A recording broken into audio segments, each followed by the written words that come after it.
Scratch that itch and slap that bitch. Welcome to the Kevin Holly Show.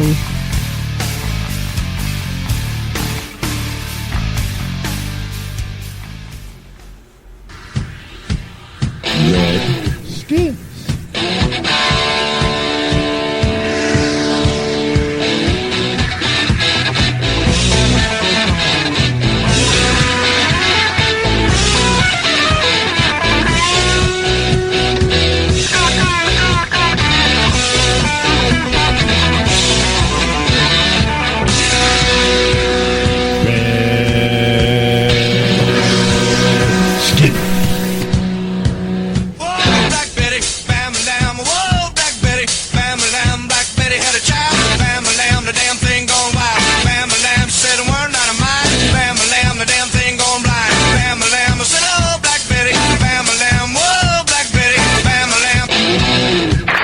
That is some weird, wild stuff. That is funny. I did not know that. Dropping drawers and stabbing whores on the Kevin Holly Show. And I gotta say, he has balls. This man has balls. He's laying them out there for us to see. That's like it sounds like a first date kit. Ever shared a lustful evening with a Muslim woman?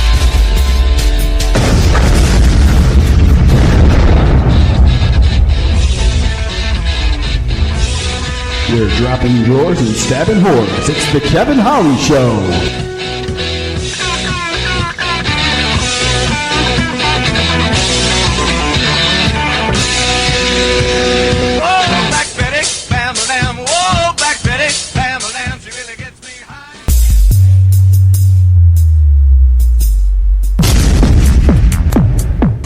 Person is the whole problem.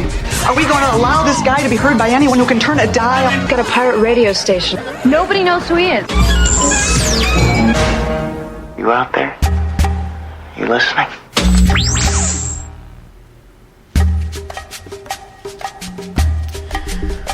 Well, hello everybody. Welcome to the Kevin Holly Show. I'm your host, Kevin Holly, and I'm here alone right now.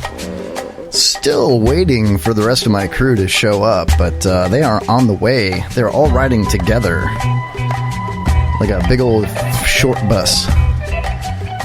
I'm looking for Pops. I'm looking for Jaybird and Homeless Chuck. It's gonna be in the house. Oh, look at this! Here they come right now. I thought I was bringing Chuck, man. Welcome everybody. I know you're lying. I can smell them out there, dude. Huh? I said I can smell them out there. You can smell them. Yeah. What's up, Jaybird? Not much, man. How you doing? Good, good. Thank you. Oh, I knew it. Smell me outside. I heard him. Lock that door. No, I owe you big hugs and kisses. Let's do it right now. Let's hug it out, man. All right. Can we shout it out right now? Pops, you're in the way. No, I owe you much love. I was way out of line. No, I was, man. Let me show you where I've been in a little while, if that's okay. Come have a seat, man. We're live right now. Look at this. Almost Pops in bit the me. house. Pops bit you. Yeah, because I wasn't pushing him right. Oh, hey, Pops. Shit out of me, man. Everybody's getting seated, getting the whole crew back together tonight, man. How about that? Oh, I'm excited, Just dude. like Kevin, I wanted to run something by you and or our listening cast and the media company. Can we start out tonight by saluting Trump by saying words with a T that means something to all of us that represent Trump? I like that idea. Sure. Let's just go around the room 3 times. Hey, look, I even got you a new microphone. I'm sorry. Oh my God! Sorry, it's pink. There's a lot of jizz on it, but that's okay. Oh my God, this is spectacular! Isn't it? Oh, you sound great, Oh, dude. jumping baby, Jesus Christ! Listen, I'm fucking back in the. I want that mic. Oh my God! Well, we got Pops and Jay have the same mics, and now you and I have the same mics, but yours is pink and mine's Okay, gold. if you want to go with the Trump thing, I'll say triumphant. Triumphant. Nice. Well, that I'm going to say no. I can't say that word until We're going around the horn. Now it's Jay's turn, then the Chiefs, then yours. Oh, okay. Jay, come up. I'm going to say tenacious. Hey, you're out of turn, man. It started with a T. Trouble. Trouble. testicles. What? Testicles? Jay, He's got testicles. He's got balls. He's laying them out Triumphant. there. Everybody to see, dude. Oh, I guess it's my turn, huh? I'm going to go with twat waffle. I was going to say titillating. I just like that word. Twat waffle. Is that a real word? I think so. I do believe it is. Don't address the President of the United States of America in that manner. No. Oh, it's okay, just how about this one? Transatlantic. Okay. I was not trying to disparage the new president. I was simply just coming up with one of my favorite words that starts with T. That's all. How about turbulent? Turbulent's pretty good, actually. Turbulent. How about three-way? I like Eventually pops. it'll come out. I like triumphant. I think that's perfect, man. Triumphant? Yeah, how about Tenacious, triumphant. Tenacious, yeah. What the hell was Oh, that? we had someone chiming in on something else. How about a tiger? He's a tiger. He is a tiger. He is a... Yeah, exactly.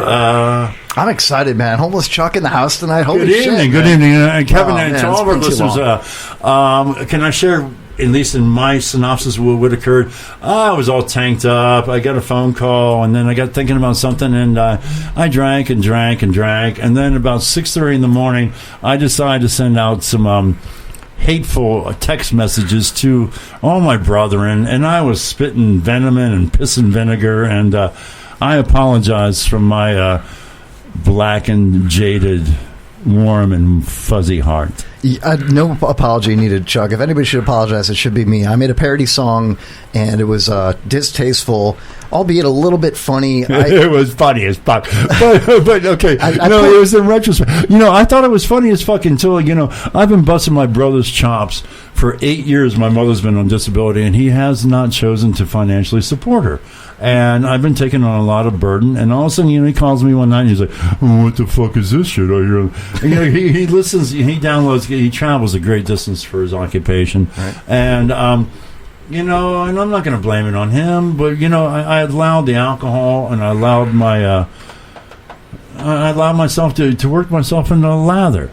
And I leashed out. Well, I backed off. I could tell because you straight up told me, listen, dude, I've had some dark days and whatnot. Well, I was also celebrating a couple of dark holidays. Yeah. But anyhow, let's get back to the words. Let's get back to what's going on in hand, babies. What's going on, world? I got something for us. I got something right here, and this song Jay, should bring us all up. Who is the chief and commander of this United States currently, man? That would be your president, Donald J. Trump. Not till January 25th, right? He's already started. Okay. Exactly.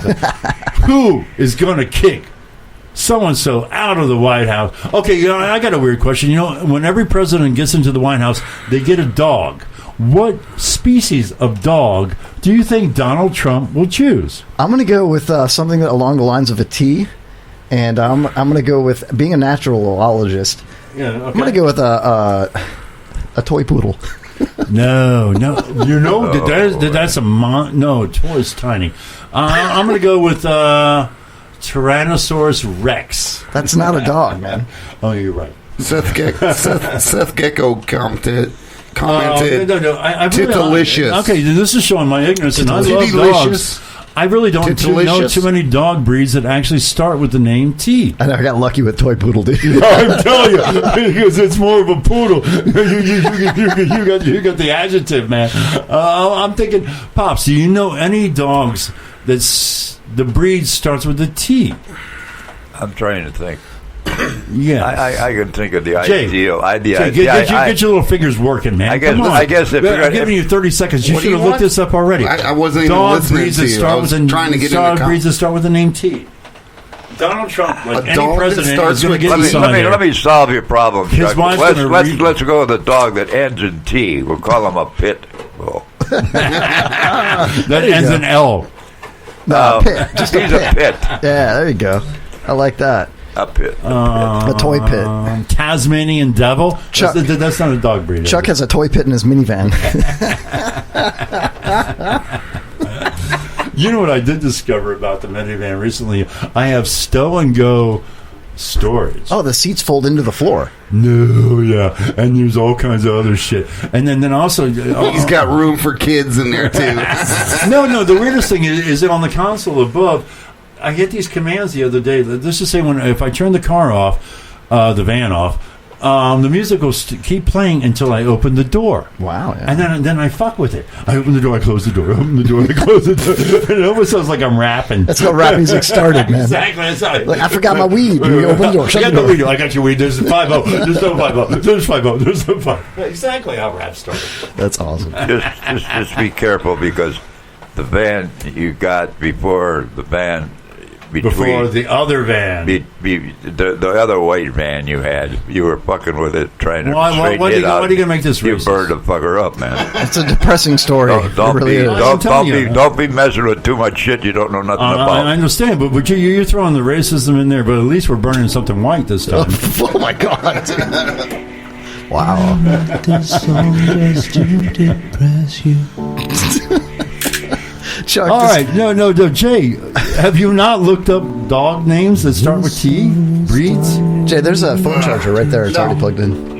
Yeah, it wasn't. All right, so nothing much has changed since I was last here. Your technical support is nil. Lackluster at best. I'm still setting up, assholes. I was running a little late because I had to pick up some douchebag tonight. That'd be me. Hey, you got a free chair out of it, and I got to meet a guy that was paraplegic sitting in front of his window of his house that made me feel very uncomfortable. Really? Yes, this is a true story. Did you get his name? No, I didn't. He's just going to call him Crip Guy. No, I'm not. Because chances are he doesn't have much to do, and he may be listening to us. Chances are he is. You didn't tell him what you were doing, did you? Did you give him the name of the show and stuff? No, but they recognized me. So why didn't you advertise the show, man? You look like every other homeless guy out there. What do you He recognized me. Of course he did. You got a knapsack. I smelled just like the guy he saw at the 7-Eleven. That chair looks fragrance. Great. Oh, look, Vape and Chill took a little while, but he says Trump got a Tibetan Mastiff. Good job. We were 5 minutes late on that. Tibetan Mastiff. That's not bad. We could always do, Tin Cup Chihuahua, right? Teacup. I think a tiger. Teacup Chihuahua. I should have known that. I've got 2 of them. You do. You are. What the fuck? I'm a horrible dog owner, man. Yeah. I think Jay's going to go the right way. I could actually see Trump walking out one day during a press release going, this is my supporting cast member. This is Mike Tyson. And this is his tiger. If you like alliteration, Mike Tyson will be the security of defense. Well, I don't really know what to do, but I'm just going to stick this big tiger in your ass. If you like alliteration and you don't mind a little joy in the middle, you could say a Triple Terrier. Ooh, a terrier. Any of the terrier breeds are outstanding. Terrible terrier. I believe Charles Barkley has one of those. It's terrible terrier. All right, ladies and gentlemen, terrier. We are. This is episode 65. We are live. We've got Jaybird, we've got Pops, we've got Homeless Chuck, and myself, your host Kevin Holly. We are all full crew back in the house tonight. It is November 9th, 2016. Why, Chuck? Enlighten us, please. Because I didn't believe. I believed that the government was going to do us and do us again. Did you say government? I believed that government. The government. I mean, the government going to keep us down forever. No, I swear. I just, you guys were. You enlightened me this time. I was never a political brain kind of guy, and the older I got, the more influence I saw in my life. And just as of recently.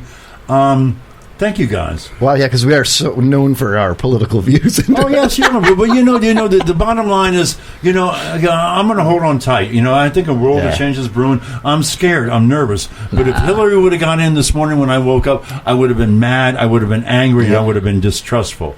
Right now, I'm just a little scared. I'm a little apprehensive. But I have this feeling of hope.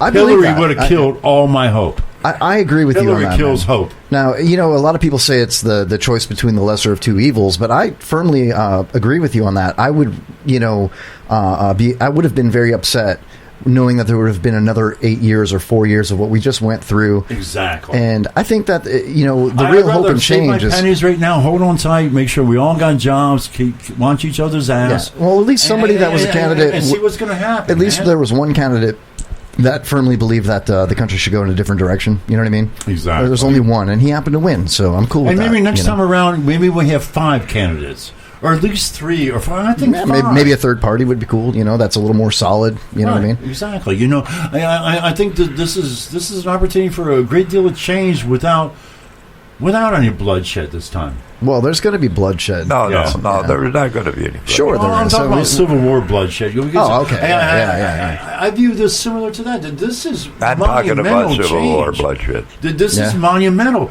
There are people that are so 100% this way and so 100% that way.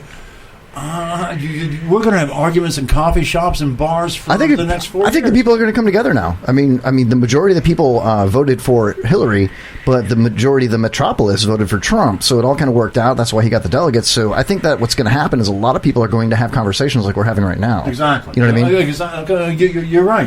But see, I thought the same thing about Obama.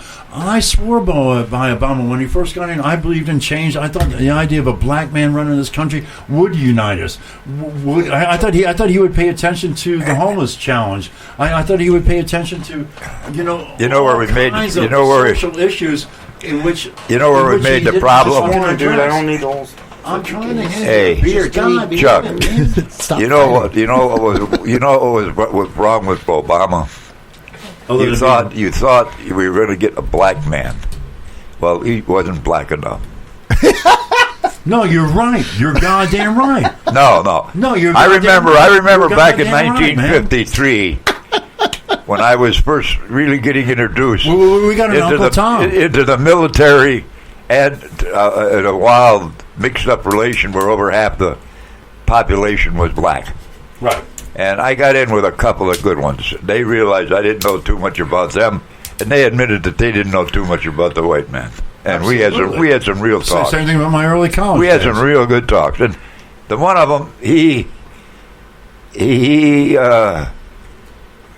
had a lot of black, and the other one said, "When you want to find a good nigger, you get a guy like him." Whoa, Pops, FCC. This is 1953. Okay, and you're black guys talking to me. You know what? You're okay to say whatever you want because you've put in your time. So what? I said you've put in your time. You can say whatever the hell you want. Oh, yeah, he's speaking about how they spoke back. They I just heard the word. I was like, whoa, Edward. Whoa. They told me that a pure 100% black man was more trustable than a black man with even a little bit of white. Well, to be honest with you, said, and the one guy says, "I don't know how much I got, but I can feel it hurting me every once in a while." No, the minute he seemed to take office, he almost turned 360 degrees in what I thought he was going to do. I thought he was going to help the middle class, help the minorities, help the homeless. Yeah. No, he said his back. Chuck thought he was going to bring back Tupac. I didn't like his music.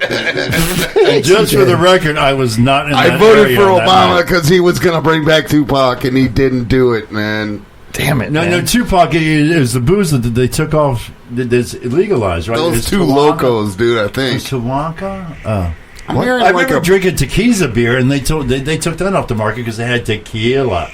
Yeah. Oh, there's another word for Trump. Tequila. Tequila. I got some. There you go. Twisted tequila. Tangerine.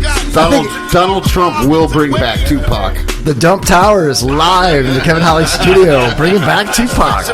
All right, ladies and gentlemen, welcome back to the Kevin Holly Show Rap Hour. We're going to play some Tupac for that. If I can interrupt just for a brief moment, now I want to keep quiet for a while because I know Kevin has a format that we need to follow. But I do have 2 particular issues I need to address throughout the show today. They're heartfelt to me, and hopefully the show's organic rhythmia Sure. will allow us to get there. Eurythmia. Thank you. Seth Gecko is offended at the N-bomb that Pops dropped earlier. Pops didn't drop it. I know. He was quoting He's somebody. talking about, he did, didn't he? You're talking about being in the military. That's not an uncommon term back in the 50s. Well, he was quoting what somebody said to him, so Hey, it's okay. Back in the 70s when I was in the inner city of Milwaukee, it wasn't an uncommon term. Wait a minute. The inner city of Milwaukee? Selling Snap-on tools. Yeah, when he used to sell tools in the inner city of Milwaukee, he was known as the pink nigger. Do you have to keep dropping M-bombs on the show, man? Dude, it was like Lord. he was known as a Man, big... you can't talk my history without using the N-word, man. Well, then say N-word, or I'm going to get shut down. They're going to turn down our 1.5 watt tower. Town in Virginia. We didn't allow people of a certain shade to go into the public pool. And this is in the late 70s. I'm surprised I saw racism to that degree in the 70s, late 70s, 79, 78. I'm talking about a town that supported this fucking decision where we will not allow a particularly huge demographic of our town to frequent our town pool. Yeah. We made them swim in the river. I shouldn't say we. Yeah. You should say I'm not out there with the you get a gun. No, with the cattle prod. The controlling powers that be. Right, exactly. People, it broke my heart, man. It broke my heart back then. We've got a chance now where our new man in office says he wants to help all of us be part of the. That's what I'm talking about. I'm going back to the Obama years when he first got initiated. I thought he was going to change all this shit. Chuck's conscience wants to talk here. Chuck, you know what thought did, don't you? A thought? You said you thought. I said, you know what thought did? You know what thought did? Thought he lit a flirt and shit in his pants. No, but did you not think that when Obama first got voted in X amount of years ago, a world of change was coming, a world of positive change? I didn't think the black man would be more worse off than he was then. I thought he'd be much better off. I thought the homeless would be better off. Education, you're disappointed. Cities. I thought all kinds of money would go into cities and finance education. I thought it was going to go into the Detroit. Education would be improved. Yeah, especially. I thought the whole world was going to get an enema and everything was going to come out puppies and rainbows. I believe that his failure is one of the things that helped put Trump in when Trump got down on his knees and he said, "You folks been living truffles." There's another word rap for Trump. music You might folks been living under Democratic rule in the big major ghetto areas. Well, Pops, this is actually Kevin's show. We have been dominating this. Hold on, we got a call. I'll take it real quick. Oh, Kevin Holly Show, you're live.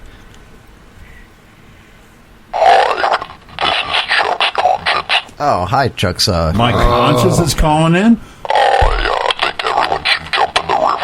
Whoa. What is that all about, Chuck? What are you... I don't understand. The Potomac River. All right, that's pretty lame. No, I grew up on the Potomac River.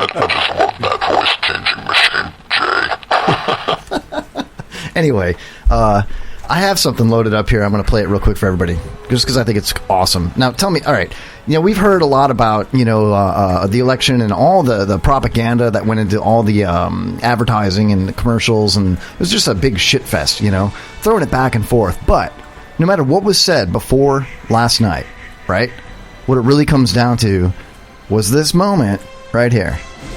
And tell me that this wasn't fantastic. Here, hold on a second. Fast forward it. There we go. How much money was spent It's about us on both on campaigns? our victory? And I congratulated her and her family on a very, very hard-fought campaign. I mean, she fought very hard. Sounds like a true professional right here. Hillary has worked very long and very hard over a long period of time. But he's not saying anything to her character. A major debt of gratitude. Because that would not sound good, dude. Our country. Her character sucks. I mean that very sincerely. Now it's time for America to bind the wounds of division. Have to get together. Beautiful statement. Well That's written. what we're just talking about, And Democrats and independents across this nation. Coming up next on Fox I say News, we it's have time for us Harambe to come together as one united people. How much of his own writing do you think he did, Kevin? It's time. Say that again. I'm sorry. His speech is his ad lib. He did this speech right now. I don't think any of it, dude. I don't think any of it. He's been talking that way. Do you think all of his dialogue is just as orchestrated as hers was?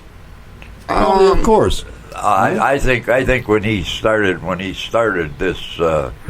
When he first started, I think he shot from the hip. When he when he started what he's calling the movement. That's when I think he didn't use any speech. Well, right. at his age, a movement's fucking like godsend. Just kidding. I guess you want to fuck with the presidency of the United States. Go ahead. Well, how about this? Yeah, Pops is going to get seriously here right now. He's going No, by all means, get serious. He's going to pull out a Ginsu knife. When you start talking that guy having problems, shit, that's something I can relate to. Real good, you fucker. Don't take it so. That's half of my problem. What do I got to do to take a shit? You guys don't have any idea what that's like. Oh, yeah, we do. I've actually been in the bathroom with you quite a few times at wrestling and here in the dump tower. And it's not why we call it the dump tower. You got to change the name now. Hey, think about this, man. Earlier today, I went down to the Sponge Docks, right? And I got a story for you guys. Check this out, all right? I went down to the Sponge Docks today to grab my paycheck, right, from the Dolphin boat. And I got there in time to jump on the first cruise as a passenger. No shit. Yeah, I figured I would listen to the other naturalists and maybe get some pointers, It was cool. And it was fun, right? Well... Fun way? What the hell word is that? It was fun, right? I said it was fun, right? Right. And anyway, I went to Great Subs and More, that little restaurant on 19 in Holiday, Florida, right? I just did an ad for the book. There's a book involved in this, actually. The other naturalist gave me a book to study, which was pretty cool of her. But anyway, I went to Great Subs and I grabbed 2 gyros, buy one, get one free. Just all I got to tell them is I want the Wednesday gyro special, no onions, bam, done, right? I also got 2 sides of, they call them grape leaves, but we know them as dolmades, right? But there's no meat in these little dolmades, which leads me to believe that they may come from a can, like if you get them at Acropolis or something, Anyway, delicious, right? So I went and dropped a giant Kevin Hawley turd bomb in that bathroom over there before you all showed up. And I'm telling you right now, jammed up. It's not flush. No, we're on the top fine. story. That turd's going to take 6 days to get down to the fucking septic I'm just tank. pre-warning you that, I may have some coffee. I did have a beer. Right? I actually have it still in my lap. Jay, when you go take your mid-show break dump, go down 2 or 3 stories because Kevin's turd's going to be hanging right above your head in a pipeline, and it's not going to make its way down, man. Anyway, look, that leads me to my real story here, though. Speaking of the Sponge Docks, we got our first legitimate show sponsor. You guys believe this? No. Now, Rio? No. It may be, you may consider it more of a donation to our show for a celebrity endorsement, if you will, which I'm going to have. Is it the cocktail waitress you dig? No. What? No, that's my wife, my fiance. No, I'm just kidding. Lord be I love you. Anyway, no, we have a legitimate sponsor. Now, I'm not going to say his full name on the air, but I am going to plug what he asked me to plug. And, that was his anus. Okay. Maybe I'll save this for later on. It's not going well. We're about to get paid for this, and we're already killing it. I don't know, man. No, Kevin's talking about being on the Sponge Docks. He needs to plug something. Come on, man. Well, do you think anus? Yeah, how hard was it to come up with the word anus? Kevin, help, quick. Thank you, Pops. Define what a sponsor is to you. Exactly. Okay, well, this is just a plug. It's not a sponsor. There's no contract or anything like that. No money involved. No, we got paid. Of course. We got paid. Well, the show got paid. We can divvy it up. Why don't you say you got paid? If we divvy it up, we'll all walk out with $5. How much did you get paid? We're getting paid to plug somebody as prostitution. Don't you understand? I didn't know this was an illegal enterprise, dude. I'm not partaking in this. From now on, I'm just going to jail. You didn't get paid. You got laid. No, from now on, I'm just going to lingerie shopping pest. I'm going to pre-record our bits from now on and just play them on the breaks, man. Oh, really? I'm dying to hear. I'm dying to hear. I'm dying to hear this. Sponge Docks. Good Lord, man. Jay, your guess is who plugged Kevin on the Sponge Docks? I'm going to say Theo. This is a game show. Theo. This is our game show. Who plugged Kevin on the docks? Wow. I'm going to say Theo. I'm going to say that old guy that walks around with a cane all the time. Yeah. Jimmy. All right, Kevin. How'd you get plugged on the Sponge Docks? You're a gentleman and a skull. Come on, play this thing that you're doing. I'm not playing anything. I don't have anything to play. I was just going to do a celebrity endorsement real fast, but you guys fucking ruined it. So. No, we didn't. Not if you got paid, you got to do it. Yeah, exactly. I didn't actually receive the money yet, so technically. You got used, abused, and didn't get your check yet. Kevin, what do I always tell you? If the money's not on the dresser, you don't leave the bedroom. Cash up front, Kevin, dude. Oh, you guys are assholes. I think we need to No, seriously, who we need to appoint a special prosecutor on this one. Prosecutor. We need to see what kind of funds are involved. Wait, is that the new name of our game, Pops? Prostate Cuter? Who's got the cutest prostate? On the Sponge Dogs, I'm pretty sure you can find quite a few prostate cuters. Prostate cuters. Wow. You guys are assholes, man. No, there's plenty of those down there, too. Well, listen, I'm sure we're going to get a lot more sponsors and bits after this. Thanks, guys. I'm going to get that tattooed on my neck. I am the prostate cuter. Cute with a couple little butterflies and some hearts. A couple balloons drifting off. It's constantly attached. There's a new body modification thing. Why don't we attach helium devices to people so you can always find them? There's the greatest and newest body modification thing. You constantly have a helium balloon attached to your earlobe. One of the reasons there's a lot of people nobody wants to find. Huh? All right. What? Never mind. Huh? I'm just trying to take body modification to another level, Pops. Yeah, thanks for that. Pops, Chuck. let's do Thanks for killing my fucking dream, baby. I'm trying to play the fucking... I'm just telling you, it is 100% usable. Pops, can we pierce your nose? With a helium balloon. Can we pierce your nose, dude? I'm just asking for the show. Not the only way. You guys haven't humiliated me yet. Go ahead. Hey, I have a shock collar from the old lab that Lori had, in case anybody wants to put it on. Filling you. All right. Well, why is it Chuck's in the room and you're like wanting to talk shock collars and shit? You're an asshole. He must. Okay, no, Kevin, please tell us about our sponsor, please. No. I'm going to save it for the right time when it's less ridiculous and we can actually get a good. Everybody in here still has their dick. If it works or not. My dick's out for Harambe, man. I don't know what you're doing. No, tell us about our sponsor. I swear to God. All right, fine. All right. November 11th through November 13th, coming up this weekend. Actually, the 11th would be Friday coming up. Event hours from noon till 9 p.m. Friday night on the Sponge Docks, right at 100 Dodecanese Boulevard, Tarpon Springs, Florida 34689 on the beautiful Sponge Docks.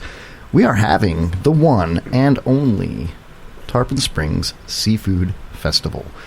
Now, if you want to visit their Facebook page, you could go to facebook.com/SpongeDocksSeafood and check out the amazing events.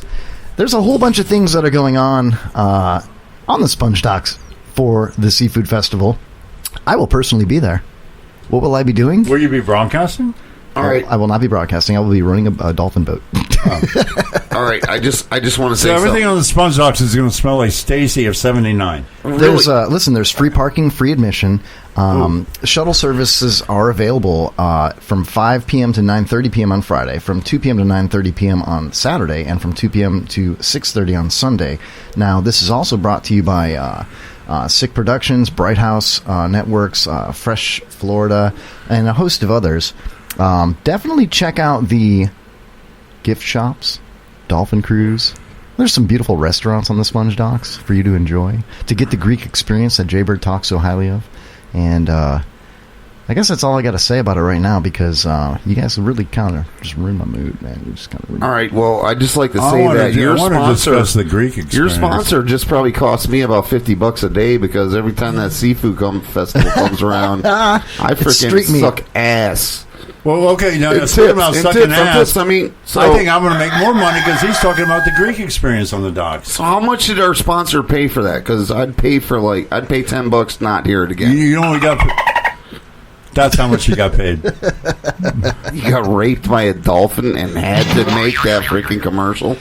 That wasn't a commercial. You guys. That was a plug. You have no idea what's going on around you. It's okay, though. It was a plug. We were talking about the seafood festival down in the Sharp and Sponge Docks. It's an incredible event. It really is. Kinds of I've seen it for 7 years now. Tasting it brings people from here and there, all kinds of seafood delicacies, every taste of seafood, fried, broiled, black, and more importantly, Chuck, it gives you the opportunity to walk around and mingle with the people. Getting out and about, experience it. This is Florida's best time of year. And the Sponge Docks is one of the most cherished prize locations for tourists. It really is. I'm telling you, exactly. Every shop down there has a deal, has something that you want to take home. A sponge, a soap, a T-shirt, a small child that's lost. Chuck, whoa, slow down, Chuck. Whoa, what? Okay. Wait, what? Chuck in his new van, man. You can't stop it. Did you say nude van? New van. Nude van. No, the Sponge Docks is where it's at, people. Is it Seriously, the Sponge Docks. Come down, take a couple boat rides, get a T-shirt, bring your kids down. It's a wonderful. It's a very family-friendly. Well, here's what you do. event. You get some street meat, some beautiful seafood festival. I thought he said street meat. No, some seafood. And then, after you're done with that delicious meal, you walk around, maybe stop in one of the beautiful restaurants and grab a Greek beer, maybe have an adult beverage and buy a ticket for a boat ride. Maybe just peruse the gift shops after that. And you have to document that you were there. Either with a sponge, a hunk of soap, a T-shirt, some kind of glass fixture. Yes, Pops. A skull of an alligator. Pops has the floor. I have to comment. There's the Sponge Docks is like one other place. There's only two kinds of pools in the world. With the Sponge Docks and with this other place. I have a feeling you're going to kill this promo right now. The other place is Mount Fuji in Japan. What the? Only two kinds of fools. Only two kinds of fools about Mount Fuji, and I'm sure two kinds of fools about the Sponge Docks. I can't wait to hear.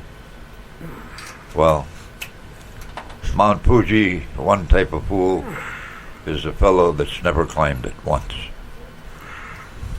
Oh, I see where this is going. And? You're supposed to ask what the other kind of That's what I'm... And, please, the other kind of fool? Someone that's climbed it twice. What about the Sponge Docks? You can go again and again. I mean, there's always things to see down there. Yeah. And especially, you can branch off from there. You got Fred Howard Park. You got Sunset Beach. Especially if you're Greek. Spring Bayou. Look if you're what Greek, they did you for the live little there. kids recently. You got the dog park. You got the free water park. Wait a minute. For the little kids. The best part is why does it always go back to little kids with you, Chuck? The best part of the Sponge Docks is where you can go have gay sex in the public bathrooms, right next to and Kevin's. nobody judges you. Yeah. Because you're in Greece, basically. Right next to the boat dock where Kevin works. Well, it's right there. You can always jump in the water, rinse off before your wife sees you again. Kevin's like, hey, you want a blowjob or a boat tour? Come on in. I got tickets for both. And then, of course, the lucky ones always stop in at the Alas restaurant and ask for the server, Jay. Yeah. Can we sit in his lap? I mean, his section.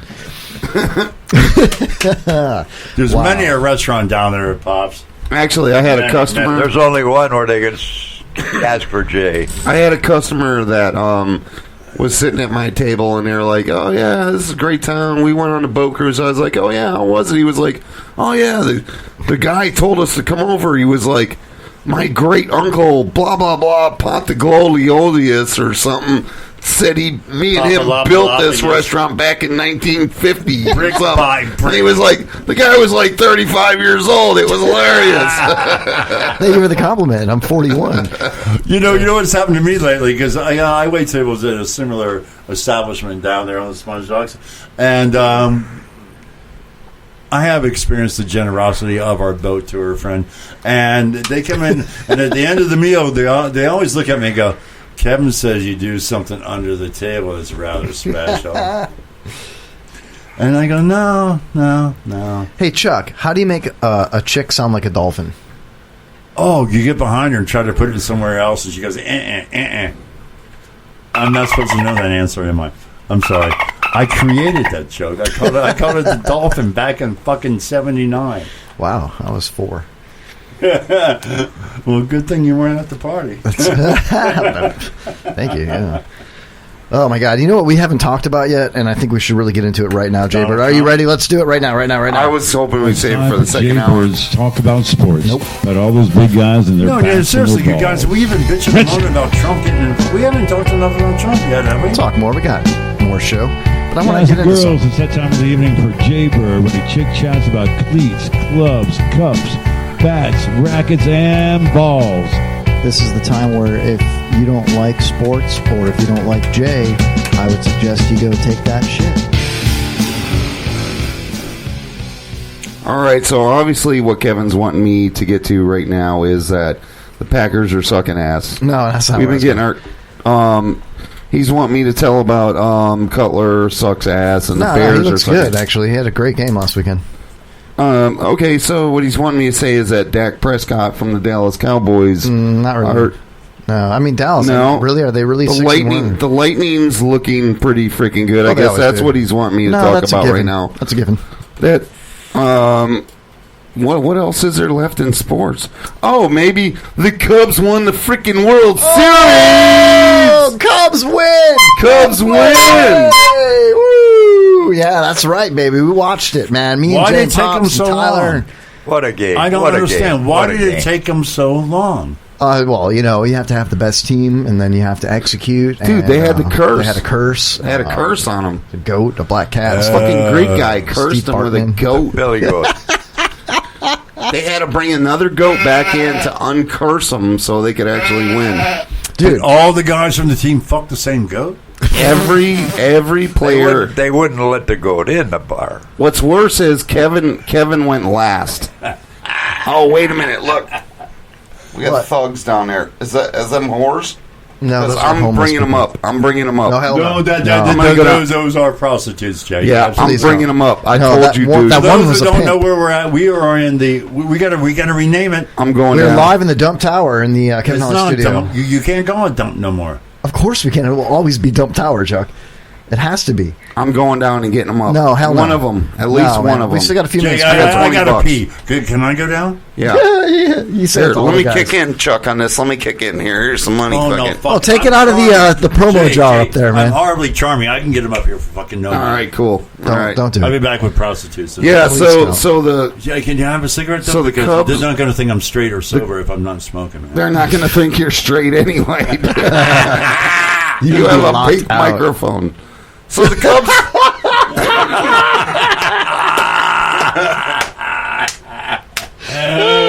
Oh my god! I think I didn't yell my oval. That's awesome. So the Cubs won. They didn't just win the World Series; they won it in a dramatic fashion. Yes, they did. Yes, I'm yes. telling you what, they were down 3-1, Dude. and they came back.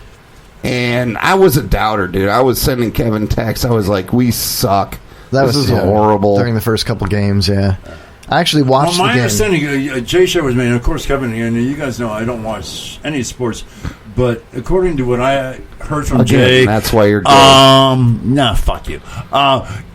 That game had every characteristic ever. It went into overtime. It went this way. It went that rain way. delay. Yeah. There was a motion up, down, left, right. It was a good game for everybody that was involved in baseball. My understanding, it was you could not have asked for a better game. Oh, it was one of the most fantastic baseball games of all I'm time. just saying the Yeah. back, the forth, the challenges, Absolutely. the technologies. Yeah. I mean, you think about the technologies. Think about the rhetoric between the catcher and the pitcher, and then switching catchers, and then you got That's what I'm the. Yeah, I use the word putting in a- technologies, the techniques. And Sure. such. The I used the wrong word. tribulations, trials, and Exactly. tribulations. Is there a Yeah. dog named Tribulations? That's Donald Trump's new dog breed. Nude dog breed. New dog breed. Tribulations. Tribulations. I like that. They're kind of transparent. Let's hope so. Let's hope they Hey. are. Yes, sir. I wonder, is Glick a Cleveland fan? He likes the Cavaliers, but besides that, he's more. How did you celebrate? He was a I know Indians you've been fan. waiting for this for You're the oldest member He's here. pissed off. He just said this is so last week. Get with the times. He's like, still old news. No one cares. He doesn't want to hear about the Cubs. He doesn't want to hear about the Cubs being. Is Glick too far for me to drive right now and smack in the mouth? Yeah. Where is I don't Glick think live? he'd want to do it, dude. South Carolina. I watched him working out last week, dude. I can smack him in the Yeah, I mouth watched from Glick. 100 yards away. You're a pervert. He live periscoped his workout, dude. He's a beast. What was he wearing? Not that I care, but what was he wearing? Cavalier shirt and some Spandex? Boxer shorts that hadn't been washed in 2 weeks or something. Ooh, is it I can throw a hammer from 100 yards away and stick it. He's a Reds fan. What? Oh my God, June Davis in the chat Cincinnati room. Reds. Hi, June, what's The up, only baby? Reds I remember back in the 70s, I stayed up for days. Those are Quaaludes, man. No, Quaaludes knocked me out after the Reds. Chuck Glick, I love you, baby. I'm sorry to offend you. Chuck thought they were Skittles. Now he hands out those same Skittles to little kids out of his minivan. Oh my God, Halloween was Trick or such a treat. treat around my house. Trick? Go ahead, show me. Ah, you weirdo, dude. Oh my God. Glick just said he was doing a naked workout. It was not because I wouldn't watch it. Nude in the pool. No, actually, true story. I decorated Halloween by just putting a dollar store $1.50 mask around my exterior light, a Frankenstein's face. It looked And it burned his house down, and he's homeless again. No, true story. I had no trick or treaters up until the point that I'm drunk and I'm heading to bed, and all of a sudden there's a bang on the door, and I open the door, and there's 3 teenagers that are shitty dressed, and they're obviously not trick-or-treating, so to speak, and my dogs are going nuts. So I got the bowl of candy. I'm standing there in my fucking ugly boxer shorts. I throw all my candy into the first guy's bag that's standing in front of the door, and I look at him and I go, just divide and conquer. I'm going to bed, and his buddies behind him just looked at him, looked at me, and I go, he's got your shit. And I went to bed. I swear to God, true story, man. And the rest of the little kids in the neighborhood all screamed and ran. Ah! No, these kids should not have been trick-or-treating. They were just neighborhood fucking thugs. They put on their neighbor's trash. And this came I can't even tell you what their costumes were. These are the guys that if you didn't give them something, they probably would give you some Oh, yeah. shit. Well, the one guy eyeballed me and says, you got nice dogs. I go, yeah, I do. You definitely have the job as Donald J. Trump's Halloween speechwriter. So No, but I just remember the one kid looking at me going, man, you put the burden on me. You gave me all the shit. They're going to mug me, man. As I get down the sidewalk here, they're going to fuck me up and take my candy. Man. You live in a neighborhood. You were probably inundated with children. You probably spent most of the evening giving out candy. No, we went up. We walked the whole neighborhood and trick-or-treated. So who'd you leave Kevin at home? doesn't give Poor out Lori candy. B? No, No, he we doesn't put give out candy. We put a bowl of candy out with a sign that said... You do the trust fucking fact? No, it said, take one for Harambe because he took one for you. Take one for who? Harambe. You know what I did do one year, and this is a truthful story. All my Halloween decorations Yeah, a were little stolen. gorilla standing over it. Did you really? Fuck no, Chuck. No, of course not. I'm not that funny. Okay, well, what I did do one time for real, all my Halloween decorations were stolen one year. So I actually put a sign up on some of my door that said, I will trade candy for information leading to the obtainment and or repossession of my Halloween decorations. And they just took the candy, and they're like, I remember hearing moms come up to my door. They would start to read it. I was rolling inside. I swear to God, someone did steal all my Halloween shit. I had some cool Halloween shit. He was also rolling inside. He was on ecstasy. No, I was. Yeah, chances are back then, sure. But I remember I could hear him through the door going, well, yeah. Oh, come on, kids, let's just go. You can hear him read halfway down the sign, and they go, oh, just come on. This is ridiculous. I don't know, man. We're looking at the chat room here, and Did Chuckhold have to catapult candy to kids since he's not allowed within 500 feet of kids? It's a great question. That's a fucking dynamite question. Mm-hmm. No, I had a wrist rocket. Also, Chris Glick says, anytime, any place, Buttercup. I think he's challenging you about that hammer. No, he's challenging Seth Gecko. Oh, we got fights in the chat room going on. Again. Yeah. That's 2 weeks in a row. I was challenging Glick earlier, but he knows I'm old and frail. Got a bunch of alpha males up in here wanting to go down to the Sponge Docks. I hear you. I understand. And hang out in Thorpe. You guys want to take our first break? Yeah, I'm ready. All right, let's take our first break. I'm going to play a little bit of a clip of the band Down to Funk that we interviewed several months ago out of Colorado. I think it's just kind of... them stoners. Yeah, I don't know if they're stoners. Well, the Colorado... They're from Colorado, they're stoned as It kind of shit. fits because, what was it, 9 out of 10 states legalized marijuana this election year in some way, shape, or form. How many for recreational? You're challenging me with a question right before the break, Chuck. We'll do some research. Well, I'll tell you this. You're going to say, we're going to do some research. We all constantly look over at Jay for research material. Yeah. And you know what we get? Hey, dudes. I'll tell you this much. I can guarantee you this, that Florida passed medical marijuana. Yeah. No more seizures for little kids. My back is hurting like a son of a bitch. Yep. I perpetually... I'll give you some Pops is borderline glaucoma, so... you mind I run piggyback on your script? This is Easy Street. Yeah, I actually have a serious lack of appetite, so I think that'll probably help me out too. He doesn't like eating pussy no more. Whoa, homeless Chuck. There you go.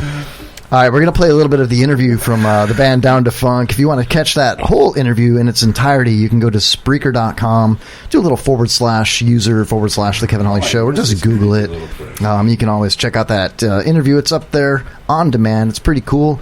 And we'll be back here in just a few minutes with more of the Kevin Holly Show. This also, is a nice, creepy you know what? Place, guys. Check it out, again. Chuck. We got a new phone number for the show. I didn't get to throw out our credentials, man. We are on Twitter. Hit us up on Twitter tonight, guys. We got the feed right here. It's at Kevin Holly Show 4. Also, you can call in live tonight, 727-846-2955. We've got a new studio phone line. Really? Hell yeah, right here.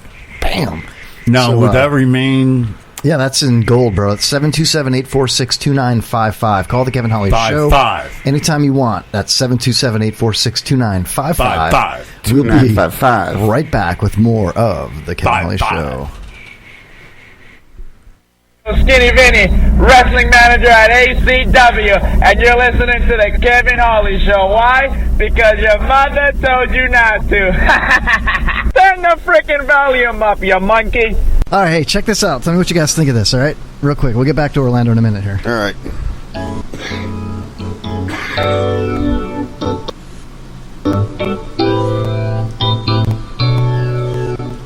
This is a band called Down to Funk.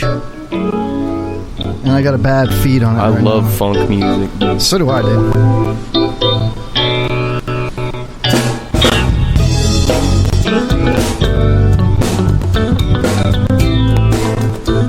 Are these guys coming in? No, dude. We're gonna call them? Well, why don't we just talk to him right now, huh? How about that? Yeah. Hey there. Hey, you were live on the Kevin Holly Show. How you doing? Good, thank you. This must be Patrick? It is, yeah, Fitzy, calling from the Down to Funk band. You ask, you shall receive, my friend. Nice. Awesome, thank you for having me. I really appreciate it. I appreciate it as well. Most people just know me as Fitzy. Nobody really knows my first name. Sweet. Fitzy, all right, cool.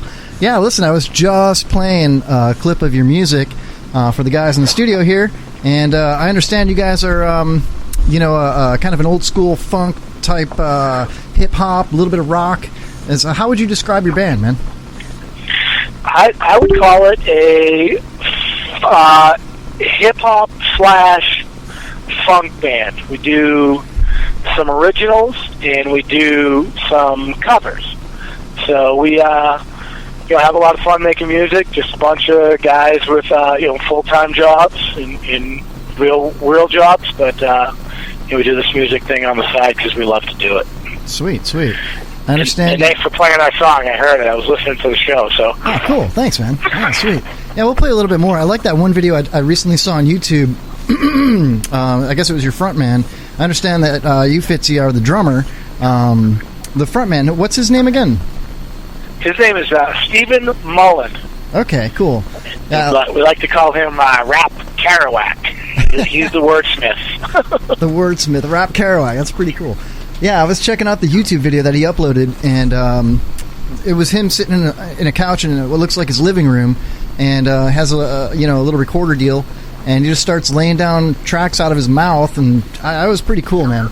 I'm gonna play that here in a minute too, but yeah, this guy's got tons of talent. He's just really talented. He is the front guy in our band, and he drives the crowd and keeps them all going, and he really he interacts well with our fans. So people keep coming back because not only is the music fun and danceable, but he's a character. You never know what you're going to get out of the guy. Yeah, that's cool. That's always fun, man. We've had a lot of bands come in and play, and we've interviewed a lot of bands on the air, and you guys have some talent, man. So I understand you have a contest coming up where you guys are going to be we can vote for you to be able to play at a certain event. What's going on?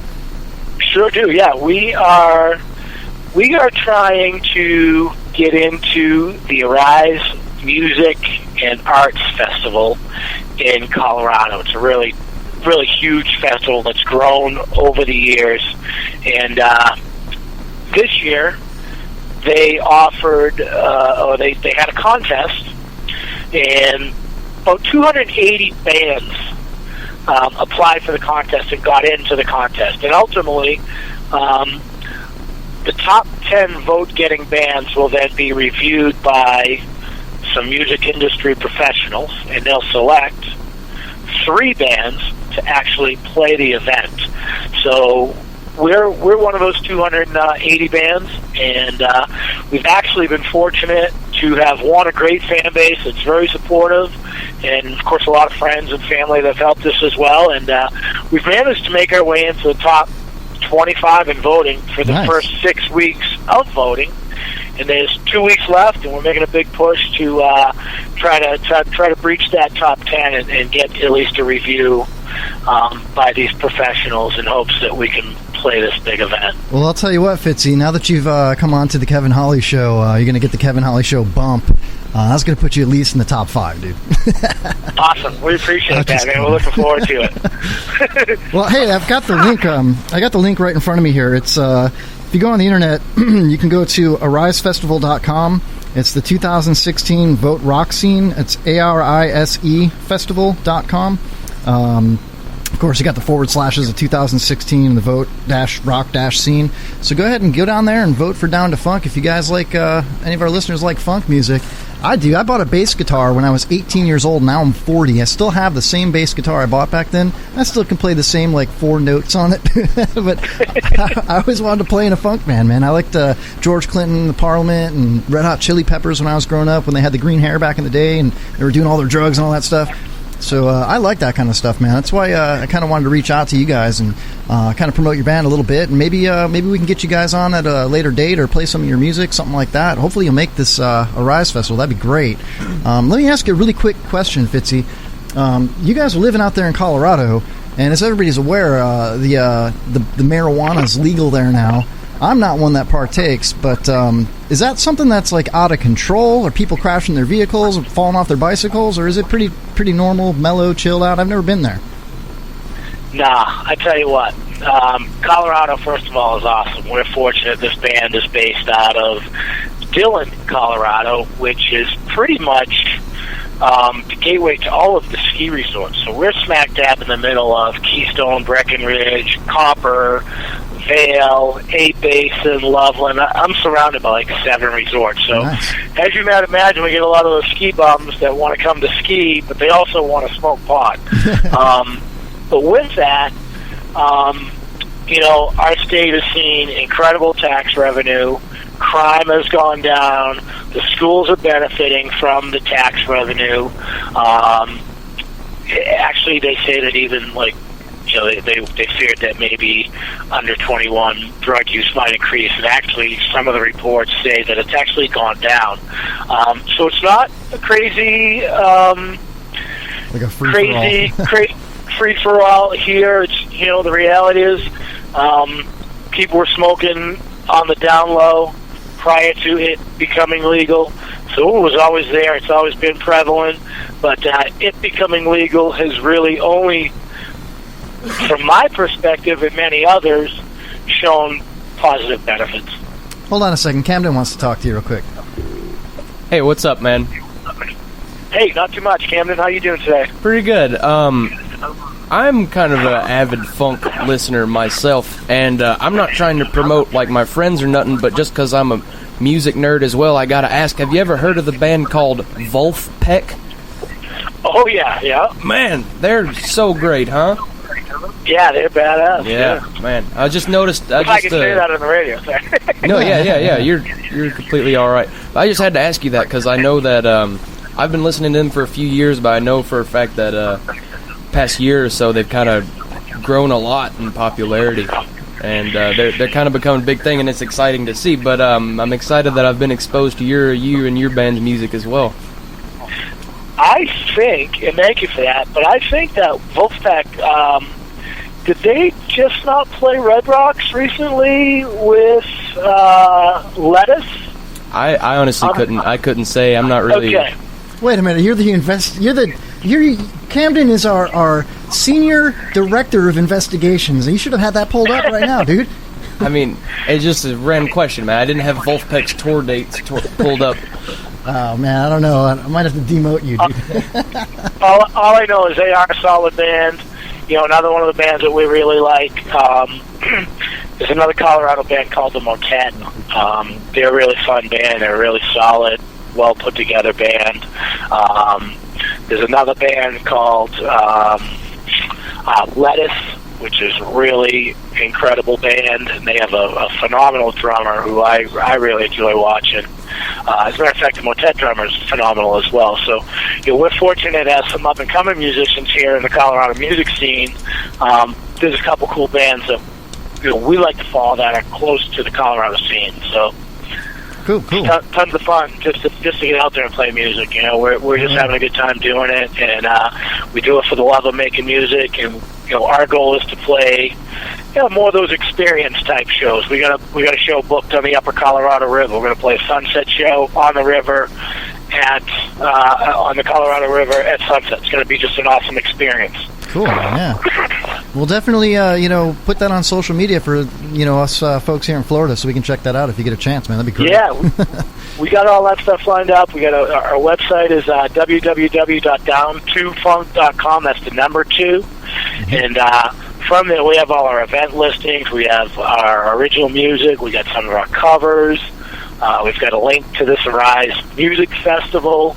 We've also got a link to the great video that you mentioned from Stephen Mullen, and or as we call him, Rap Kerouac. And as you can see, as you've seen from his video, you know, he wrote that stuff, but he's really good at freestyling too. We come up with a beat, and he'll just drop down a freestyle behind us, and all of a sudden, bam, we got a new song. That's awesome, man. All right, well, yeah, it's a lot of fun. Well, I'm going to let you go here real quick. I'm going to free up the line, and we're going to take a break here in a little bit. Excuse me. And I also want to take a minute. Oh, my God, I'm dying over here.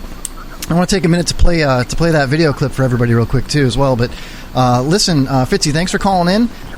Go check out Down to Funk, down2funk.com. Check them out on Facebook. Check them out on the Colorado River coming up. What's the name of that event again? We're going to be playing at the Rancho Del Rio Takeout Camping. It's actually the Rancho Del Rio Resort. Cool. And as I said, we're going to play on the river, you know, sunset, probably from 6:30 to 9 o'clock. And we're just going to have a good time with all those river rats. And I guess if you got 1 second, I just want to throw one other thing for you. Check us out on Jam in the Van. It's jaminthevan.com. They're sponsored by GoPro. They're sponsored by Orange Amps. Nice. And they were gracious enough to let us come in and record 3 really high-quality videos that will be professionally sound engineered, and we'll be able to use those on our website and our YouTube page. And, you know, they were gracious enough to let us have this opportunity, so I wanted to throw a shout-out to them, jaminthevan.com. Jaminthevan.com, cool, man. And also don't forget to vote for Down to Funk at arisefestival.com for the 2016 Vote Rock Scene. All right. Yeah, rock the thank scene. you guys. Really appreciate it. Thank you, Fitzy, man. Nice talking to you. We'll talk to you again soon, all right, man? Yeah, same as well. Take care. All right, bro. See ya. Thanks. Cool, all right. Nice.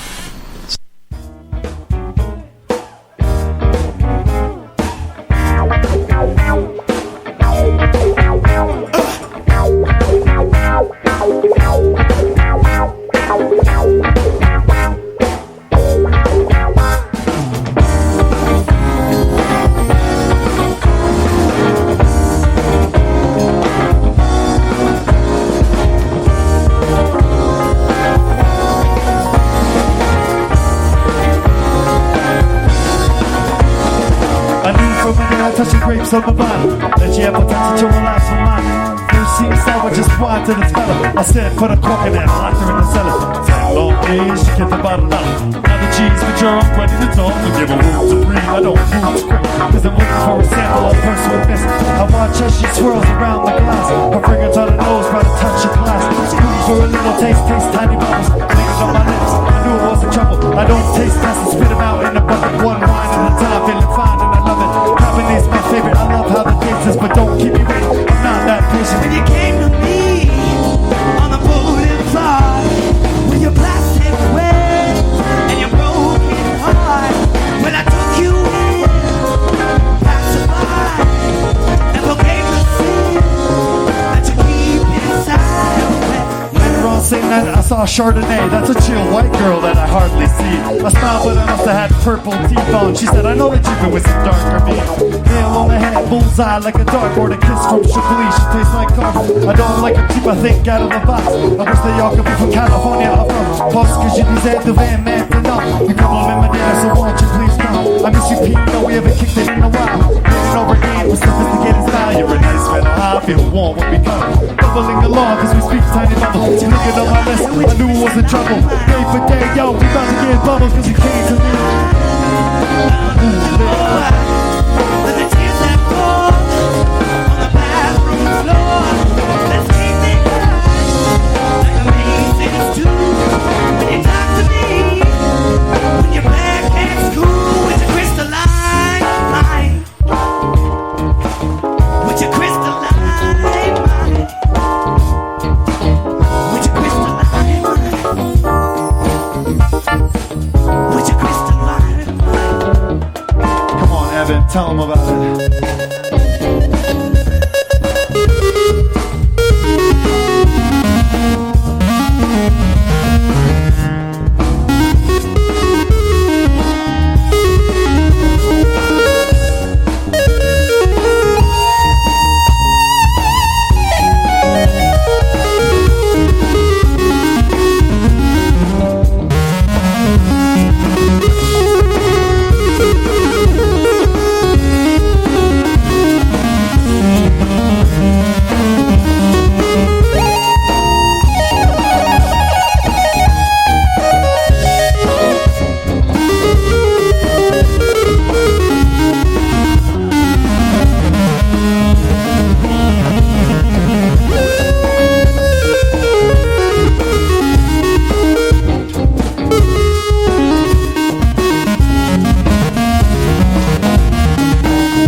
From Elvin on the keys and guitar.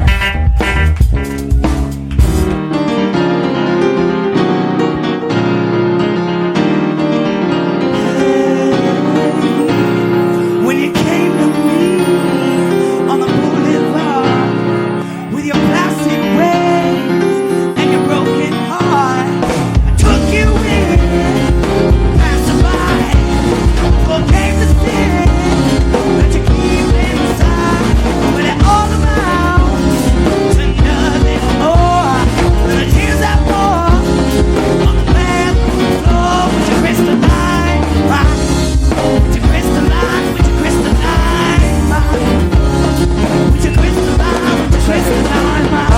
First Vans hooks it tight. You got a hotel room, you should book it tonight. It's like a soundtrack to a 70s movie. Hella groovy, champagne in a jacuzzi. And with real women, not floozies. Life is cruisy, sweet like smoothie. Hey Julie, you're looking pretty tonight. I bet your lip gloss tastes like Boogie Delight. Boogie Delight. In the crystal Boogie Delight. Boogie Delight. When you came to me on the boulevard with your plastic bag and your broken heart, I took you in, pacified, never came to sin that you keep inside when it all around to your crystalline mind. Get it, y'all. To your crystalline mind. Come on, go get it. To your crystalline mind. To your crystalline mind. To your crystalline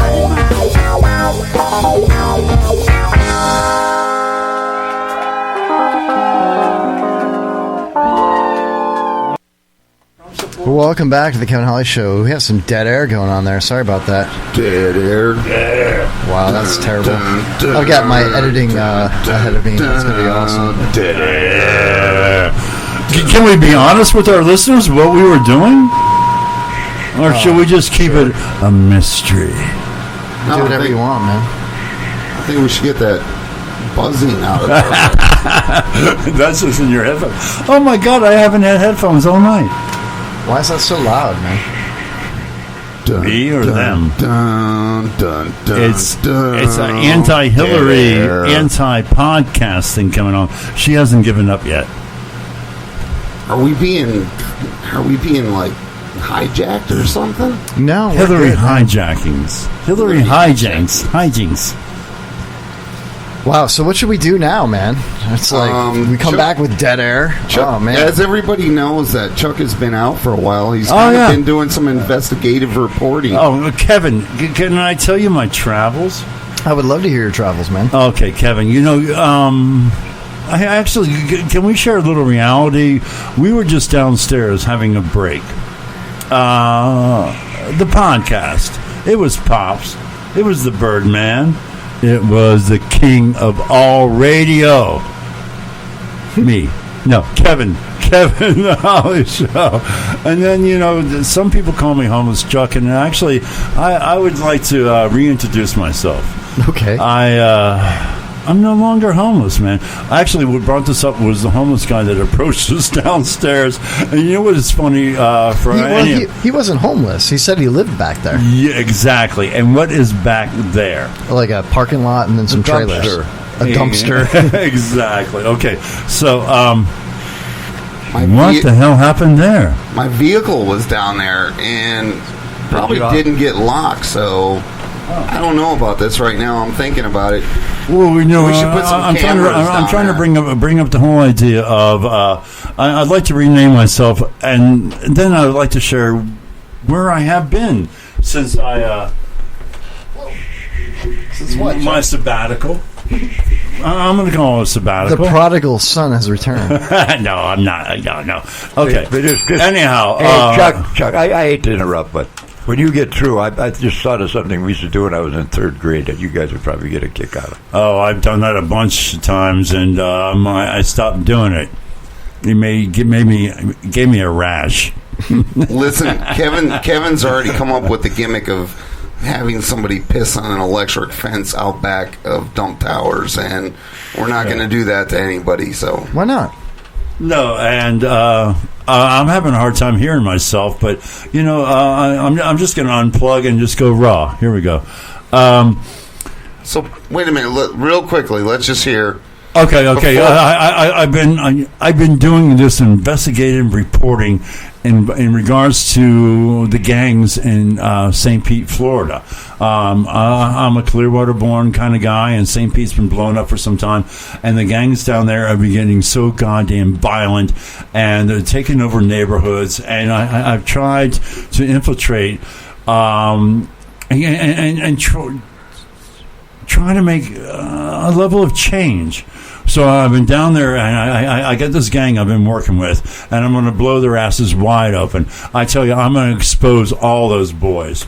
I tell you, these guys are violent beyond belief, although they are very fashionable. Jay, I've been working with these guys for the longest time. And Kevin, have you ever heard of a gang in St. Pete called the Sons of Sodomy? No, I don't believe so. They are the most violent and fashionable sensed organized gang in St. Pete ever. Can I show you the gang sign? Yeah, please. You make a fist as such, right? You put it like this, and you thrust it forward and back and forward and back and forward and back. The Sons of Sodomy. The Sons of Sodomy. They are an evil goddamn gang down there. They're taking over every fucking fashionable place down there. All the trendy bars, all the boutiques, every goddamn floral shop. Now you say they're fashionable. Are they wearing skinny jeans or what? Oh, well, it all depends on the trend of the month, Kevin. You got to stay up on both. These are the Sons of Sodomy, man. They're evil. They're vicious. They will. All right, Jay's got a call. I just want to say that you did start by saying when you were describing these guys that you wanted to bust their asses. I'm going to bust this wide situation wide open. Actually, the St. Pete Times is waiting to gobble all this information up once I get this paper done. Yes. I'm going to expose all these boys. You said you wanted to bust their asses wide open. I'm going to expose all these boys. Wow, dude. Replay. I want to replay on this. He said bust their asses wide open. What's the time? 1:41. You know, actually, what started this whole thing was I went to go visit my mother the other day, and she lives in a retirement community. It's a 55-year-old plus community. And I shared this with you, Jay, the other day. Yeah. And I know that Kevin hasn't heard this yet, but this was started my whole street investigation. So I'm driving to go see my mother who lives in a 55-year-old community, and right when I get right next to her house, there's a unit that's prominently flying a gay flag. And I'm looking at it and I'm thinking, well, that's wonderful.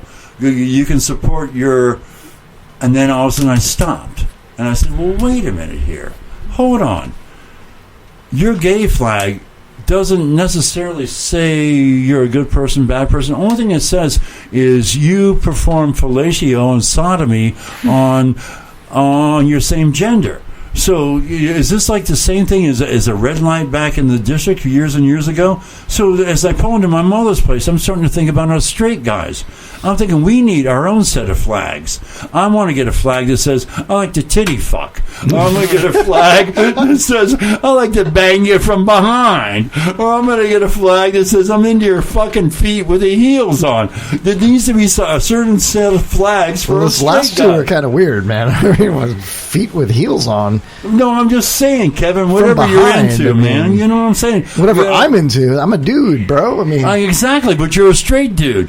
So are you not allowed to fly a flag that says, I like to fuck missionary, or I like to fuck doggy style, or I like to be on the bottom, or I like to tramp around and have one-night stands? The gay flag, the only thing it says is, like, pull in here for a blowjob or I'll fuck you in the ass. It's all about the flavor of the week, Chuck. No, I'm just saying the straight community needs to start developing their own set of flags. I agree. I think we should do it, man. Hey, what about the...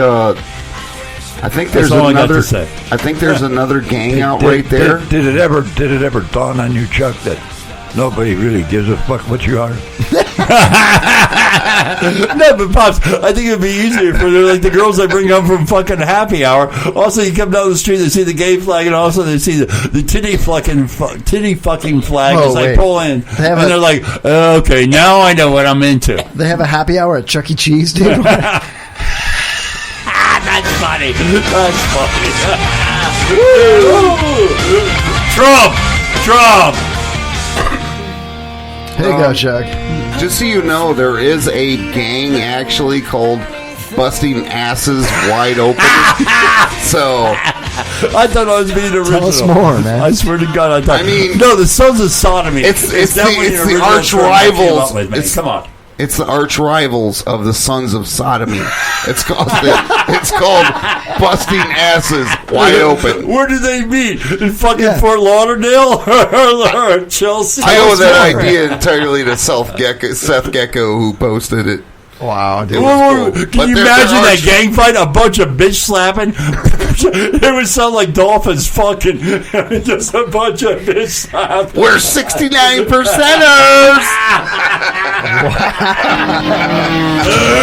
That's funny as shit. There you go. They all come out with their jackets on. Exactly. And lace. You stepped on my shoes. You stepped on my shoes. You got the same shirt on I do. Fuck you. I don't know what's happening right now, Seth Gecko. I have no control of the show, man. Okay. Get the old crew back. Think about Boom. it. The Sons of Sodomy. The Sons of Sodomy. Against the Busting Asses Wide Open Newport Richie chapter. So someone's like the Sharks and the Jets. What was it? A New York story or a crime story? Pops. What was the big musical that put all you guys in fucking leather and grease your hair back in the 50s? What? New York Story. West Side Story. West Side Story. West Side Story. There you go. Hey, man, we got some bad hombres out there, man. These are some Mexican gangs, man. Put them on the other side of the wall. We haven't even done a Mexican gang yet. All right, Jay, your turn. A Mexican gay gang. Your turn. Right now. On the fly. Their name? Yes. El Paparibos. I don't know. At the wall. The Border Patrol, ICE, they all want the wall. We stop the drugs. We shore up the border. One of my first acts will be to get all of the drug lords, all of the bad ones. We have some bad people in this country that have to go out. We're going to get them out. We're going to secure the border. And once the border is secured, at a later date, we'll make a determination as to the rest. But we have some bad hombres here, and we're going to get them out. Bad okay, there's a band. There's our name for our new band. Bad Hombres. Bad Harambes. Bad Harambes. Bad Harambes. Oh, my God, dude. Okay, well, what do we play? Celtic punk music? Based on political terms. Hold on, I've got some Celtic punk music right here, ready to go. Actually, have you ever heard of who sings Start Wearing Purple? Gorgo Bordello. They're a punk Romanian gypsy band. Go Bordello. Oh, yeah, dude. I saw them at Janice Landing, man. They are fucking fun as shit, man. Hell yes. They are fun. How about the toss pints, man? Hey, I've never seen anybody fuck an accordion like that ever. We interviewed this band. You want some Celtic punk rock, man? The Toss Pints out of Michigan. Friends of the Mongrels. That's even a great fucking term for fucking a punk Irish band. The Toss Pints. Yeah, dude. Yeah, man. Hey, I got the Mexican gang. Malo culo madres. That's badass mothers.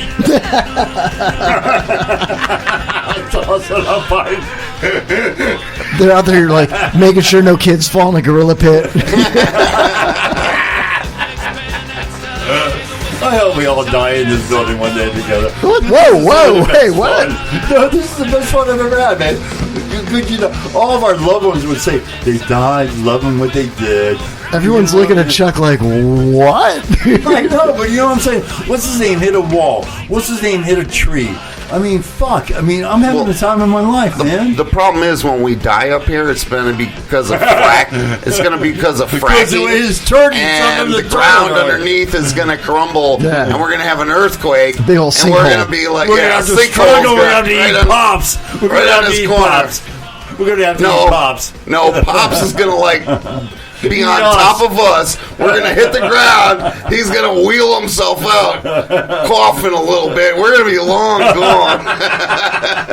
It's going to do a Chris Angel go, I was never in the building, bitch. I can hear him. Is my fucking oxygen on? I don't know about Chuck. On my hose, motherfucker. I don't know about Chuck. He said he played the game in 3rd grade and he got a rash. You know, I got a rash the other day, Pops, and I told this story, and nobody fucking believes me. I got a new pair of pants the other day, right? And I went your ass just couldn't take the newness of it. Ooh, it gets better than that, Pops. Okay, good. I go to a particular position I have in the evenings where I walk maybe, let's just say, call 5 to 10 miles a night, right? You bought a new pair of pants so you could walk around in the evening nude? I walked around in my position with these new pants on. Oh. I got home and I had a raspberry on my left side of my cheek and my ass, the size of my fucking fist. It looked like a Picasso. It sucked in my ass for like a half hour. You know what it was? Is my wallet had rubbed a friction burn on my ass. The size of your fist? The size of my fucking fist. You know how hard that was to explain to everybody I sleep with? His fucking fist. Is that what you're into, man? It's kind of weird. What? The sons of sodomy. Hey, man. Had an influence. We're all going to get swallowed by a sinkhole, and this will be the song. Ready? It's rolling. Oh, my... The stupid commercials, man. You doing a Wake Me Up Before You Go satanic version? Well, I was trying to find the actual parody, but I'm just going to wing it here. Ready? You got a jitterbug. Sinkhole, right? Anyway, dude. This is what this guy got in trouble for. He was trying to slam something into a sinkhole in a bathroom. No, he was not, dude. Oh, he got outed in a fucking L.A. bathroom in a public park. I thought it was Clearwater. I thought it was Clearwater no, Beach. LA. It was L.A. I was there. What? Okay. Maybe not. What, Chuck? Come on, Chuck. You know you love this 80s shit, dude. Yeah, I love everything, but wham. This is like horse shit, dude. No, man. Got swallowed up was even by a gay to sinkhole. us. This was even gay to us guys that wore eyeliner back in the 80s. This was even gay to us. While I was getting sucked down, I was singing YOLO. Come on, you ever heard that, I've dude? never even masturbated and thought about a man. Come on, Jesus Christ. I want to change my name. I'm no longer homeless, Chuck. I am now the tuna. Charlie the tuna. Only good-tasting tuna gets star-kissed. And you girls know exactly what I'm talking about when I'm talking about star-kissed. Anyway. Star-kissed. So, Star-kissed. I got some strange news loaded up. You want to do some strange news real quick? Certainly. Why not? It's always fun, man. If I could just find the mouse cursor here. Whoa, here we go. All right, you guys ready? Let's do it. It's time for the Kevin Holly Show News, featuring Jay, Pops, Homeless Chuck, and Kevin Holly, where you'll hear more about news, a little bit more information about what's in the news, and what's new with the news on the Kevin Holly Show. All right, guys, I got this as a good one right here. This is from Deal, New Jersey. Deal, just like it sounds. Deal. What's the deal? Authorities say two men took a taxi to a home they planned to rob, but then they stiffed the driver on the fare, leading him to report them to police. So they took a taxi to go rob a house. They didn't pay the taxi driver, and the taxi driver's like, I'll just drop these guys off. They didn't tip me. I don't know what's up. Can you get them? I need my fare. Found out they robbed the house. Deal police say 46-year-old Kenneth Burke and 38-year-old Timothy Foote are charged with burglary, conspiracy, theft, and criminal trespass. Now, what's the conspiracy part of it? Can I make one comment? Sure. Chemically castrate them because they should not breed. Because if anybody is stupid enough to actually take a fucking cab to commit a felony and expect the cab driver to hang out, they're not fit to reproduce. No. Actually, you've also talked a buddy into it, so you know you have two families that are really fucked up. Check it out, dude. Authorities say the men told the driver to wait outside the home Friday, and they soon returned with a television and liquor bottles. The driver then took them to an apartment in Asbury Park, but they didn't pay the fare. Great album. Great album. Never mind. Let these guys go. Bruce Springsteen's Asbury Park album. Bruce Springsteen. 1979 was the best album fucking ever. Let these guys go, man. Hated it. No. Dude, you know how much I don't like... By the Line, Spirits in the Night. I'd rather listen to David Bowie, and I hate David Bowie, dude. I don't hate him, but come on. Bruce Springsteen sucks. No, let him go. Let him go. Jay, could you please... Go. Could you turn down Pop's air hose? I'm just kidding. No, we are close to Winter the Dolphin. We are supporters of the Clearwater Marine Society. And Winter the Dolphin has definitely filmed pills. And he is a... It's a she.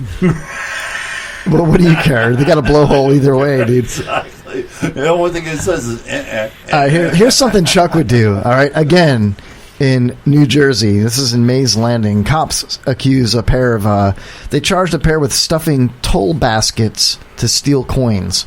Ooh. New Jersey State Police say 2 people have been charged with stuffing material into toll baskets on the Atlantic City Expressway to prevent coins from going in and then returning to steal the money.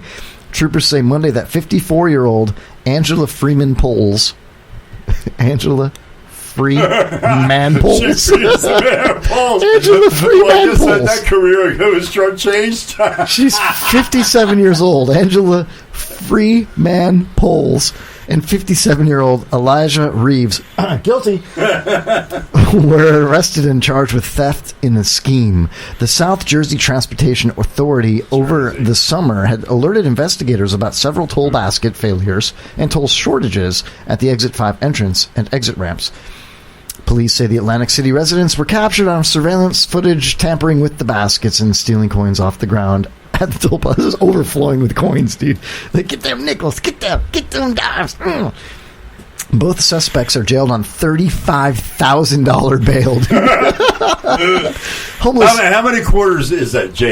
Jay, figure it out. You're the reproduction artist. $35,000. Math is one of my specialties, so I would go on to continue. Say, It'd be 140. Jay on task. It would be $140,000. 140,000 coins. Quarters, yeah, coins.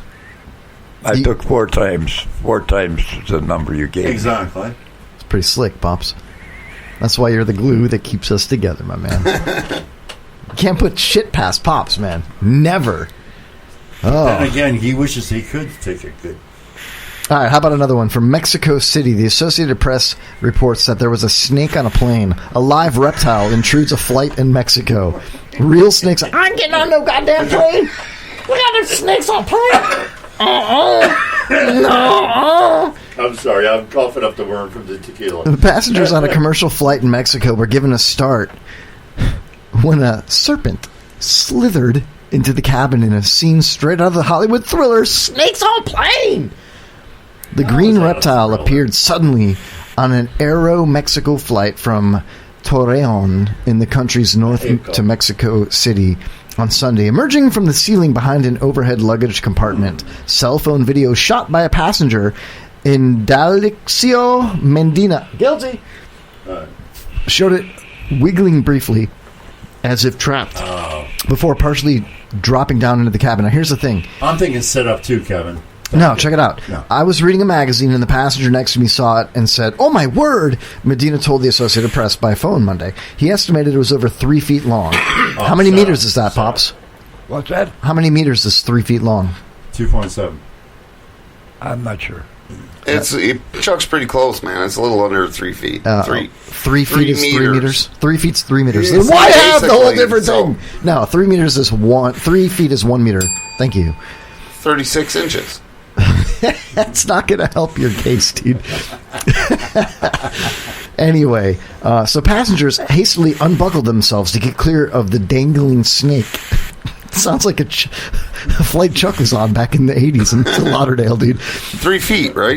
Yeah, passengers hastily unbuckled themselves to get clear of the dangling snake before it dropped to the floor. Snake. I know, and they unbuckled. Say it again, come on. The way you say it passengers is nice. hastily unbuckled themselves to get clear of the dangling snake before it dropped to the floor. You can't make this shit up, dude. No. Where people trapped it between rows 5 and 6 with blankets provided by a flight attendant. Now, it was a frightening situation, but people remained calm because it didn't get out of that space and nobody became hysterical, right? So some people got up to see what kind of reptile it was, but nobody got carried away. So check this out. After the pilot radioed ahead, the plane was given priority landing in Mexico City and touchdown 10 minutes later. So everyone's like, this snake's That's how fine. I'm smuggling the next 100 tons of fucking cocaine ever. I'm going to put it all on the back. The minute it gets on the plane, I'm going to fucking do a snake. That's fucking ridiculous, stunt, man, because- and then it's going to fucking land Why? exactly where I need it to You got land. 2 extra times you got to get checked with dogs and shit on the plane. No, it's fine. Because they landed and took off Once it's again. on the plane, man, once I get the shit on the plane, I'm going to fucking break Just put it up your butt like everybody else, Chuck. Like everybody else does to you, Chuck. Anyway, so check it out. So the plane turns around 10 minutes later, lands in Mexico City at its original departure location. So if the snake was contained and nobody flipped out, there was no hysteria, why go back and land the plane? Well, exactly. Well, why not just put it in a fucking cup? There has to be some fucking steward on there that has some masculine skills still left about a male and or female, and put it in like a fucking pillowcase, a pillowcase, like every other snake wrangler does, right? They all use a pillowcase, fucking neck warmer, and keep the fucker comfortable. Man. So check it out. Aeromexico said in a statement that it was investigating how the snake got into the cabin and would take measures to keep such an incident from happening again. Oh, well, you gotta sorry keep about the all snake. The motherfucking snakes off the plane. Yeah, we're gonna make sure there ain't no more goddamn snakes on this motherfucking plane. Ladies and gentlemen, I'm your steward today. I'd like you to know that there's oxygen above you. This bottom below is inflatable covers in case we have a water landing. Also, if you happen to have brought a snake on plane, please bring it up right now so that we can let it out of this craft before we leave for landing. Ladies and gentlemen, to the front of the plane, you'll see the first class. Please don't go beyond the curtain there. That is for private citizens. And just in case, your little snakes ladies and gentlemen, my vodka bottles as prey, so please collect your snakes. I don't want them to swallow into my little vodka flight, bottles. Welcome aboard Flight 9999. You're not only in an experimental thing. We want to congratulate you. I'm checking out. If you make this flight, you will have set airline history. This is the first plane that's totally manually operated. There's no human beings, no room for human failure. You will be successfully rewarded at the end of this flight. Just sit back, relax. Nothing can go wrong, go wrong, go wrong, go wrong, go wrong, go wrong. Oh my God, that's the funniest fucking thing.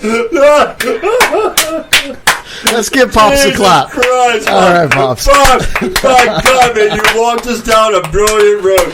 That was fucking fabulous. I can imagine Chuck being the flight attendant. He'd be like, "Ladies and gentlemen, my name is Homeless Chuck. I do live on the plane time to time, about 2 hours at a time. Listen, if you had a great flight, please let your crew know. Fucking brilliant. If you had a bad flight, go into the back behind the curtain by the bathroom, and I will show you the snake on the plane." I'll show you my snake. Okay, can I tell you two quick true stories about flying planes? One time I took a 747 over to Spain, in which everybody aboard the plane were friends of mine. And that was back in the day when we could smoke and drink, and that was a bit of a goddamn good time. And then any snakes on the plane? Oh, God, yeah, I showed mine all fucking day long, all day long, all night long. It was a 17-hour trip, man. All kinds of people saw my snake. Okay, and then the other time, I'm boarding a plane in Vermont, heading back to here. The night before, I had feasted on fucking lobster, and I got cheap seats. So, everybody boards. I'm boarding last. I walked through the whole fucking galley, that whole tube, doing a fart of seafood. By the time I got back to my seat, I swear to God, there was people so pissed off. They're yelling at each other. They're playing. I swear to God, this happened. And my girlfriend, she waited for us to sit down, and she beat the shit out of me. Literally? Yeah, she fucking busted in the fucking. She knew it was me. Should I tase him? No, you weren't on the flight. You were too young. I swear to God, I fogged the whole cabin, man. Should I tase him right now? Should I tase Chuck? And the best thing was, it was the best made lobster I've ever eaten in my life. I was up in this crazy restaurant. The best they smelled in their lives, too. We were skiing on what's super famous in Vermont, Stowe and Mount Mansfield, and there's a restaurant that's 1,400 feet above everything in the whole wide world, and we had some of the best lobster in the whole wide world. I'm having dinner with the president of Steve Raymond, the guy that owns Hold on, stop. Hold on. I'm eating lobster. How do you have? Let's get back. How do you have the best lobster at 14,000 feet above sea level, dude? Because we're in Vermont, man. It was a pinkies out motherfucking place. I used to date this chick that was vice president of Tech Data. She took me around the world on a couple of occasions. And I never spent a dime, man. All right. I saw all kinds of weird shit. I got photos to prove. I got lobster in my freezer if you want to recreate this. No, you got Colin lobster in your fucking freezer. I want lobster. I've got 2 lobster tails. Oh, yeah. I'm going over tonight, dude. Okay, speaking of lobster, I got a weird story. I'm home tonight, right before I come to the show, and thank God I'm back to say hi to my friends and family. And I call Jay, and I'm outside, and all of a sudden this guy comes by, like, trying to deliver beef and whatnot. And unbeknownst to him, he's one of these kind of guys that, I had a bunch of beef fall off a truck today. You want some of my meat? And I'm like, I'm what 6'1", 6'2", and I'm like, no, brother, I'm vegetarian. And he looks at me and laughs at me, and he's like, yeah, no, man, no, I swear to God, I go, no, brother, I'm fucking vegetarian. He's got an objection, for that. He looks at him and hold on. laughs. Yeah, he's flipping the pages. I swear to God, the guy looked at me. I've never heard that one before. He's like, oh, no, seriously, I just sold some shit beef to you. And I go, no, man. And he's like, are you serious? I go, yeah. And then my dogs, I got monster dogs that are barking at the window. He goes, those your dogs? I go, yeah. He goes, and you're a vegetarian? I go, yeah. Those your dogs? No, those are my neighbor's dogs. The only reason Chuck's a vegetarian is because his dogs all smell the dogs same would meat. kill him. They'd kill him, yeah. Exactly. He can't cook meat in the house without his dogs attacking him. If I was to make a hamburger, and I would come in with a little sweat on my head, he's like, I'm not going to do that again. I'm going to be a vegetarian. All right, speaking of carnivores and herbivores and other ordivores. Oh, God almighty. You've come by. I've been by. I know. Check this out, dude. From Australia. Sydney, Australia. Australian police have made an unusual find while searching the bag of a woman who was being arrested. The bag of a woman who was being arrested. Police in Brisbane said that when they asked the 50-year-old woman if she had anything to declare Sunday night, she handed over a zipped canvas bag that she said contained, let's guess, Chuck, you can't look at it. What do you think was in the bag? She was in Australia. Her dead husband's teeth. Close. I'm going to say semen samples. Really? No. Pops will get it. Fingernails. A kangaroo's belly. Pops almost nailed it. Ooh. You guys want to guess again? Yeah. Baby Your turn, Jay. Jay, go baby for it. kangaroo. Oh, Pops, so damn close. Oh, you're so smart, Pops. How the fuck do you... Where'd you come up with these ideas? Because they're tiny when they're born. They're less than like the size of your thumb. Kangaroos are sort of like the size of a snail. Right. And then you have to travel to the... All right, my guess, right? It's my guess, obviously. So he was on kangaroo. I'm going to say... maybe squirrels. A baby fucking wheel, Jay. No. All right. I'm gonna say a wombat's defecation. The woman who was arrested on outstanding matters said she found this on Saturday night and had been carrying for it ever since. She handed over a zipped canvas bag that she said contained... Now, she said, here's my canvas zippered bag. It contains a baby koala.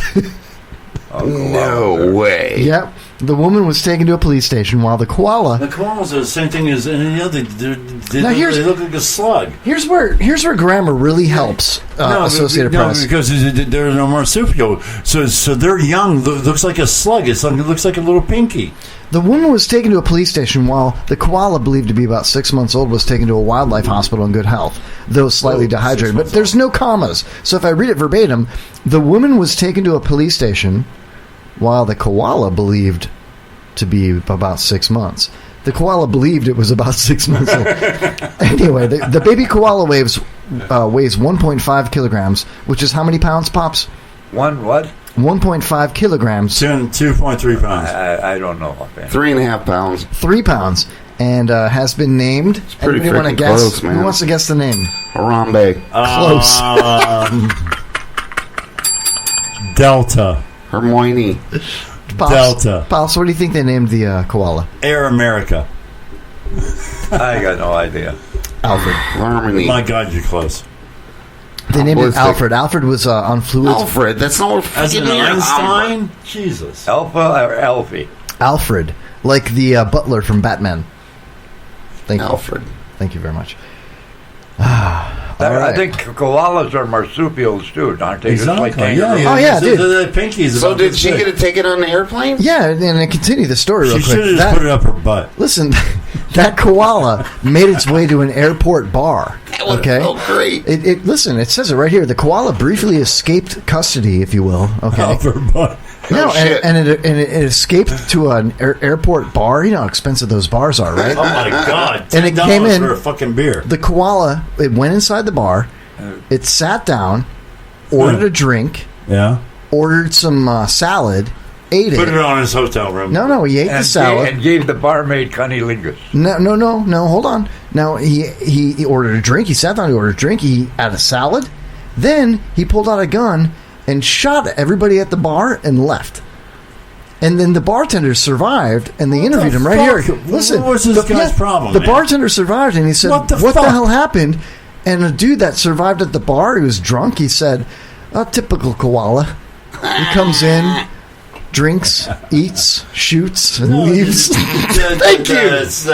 No, come on. I'm not going to give you nothing on that one, Kevin. I'm sorry, man. He eats, shoots, and leaves. Come on, dude. Eat, shoots, and leaves. Okay, that's... that takes a while to get there, man. Come on.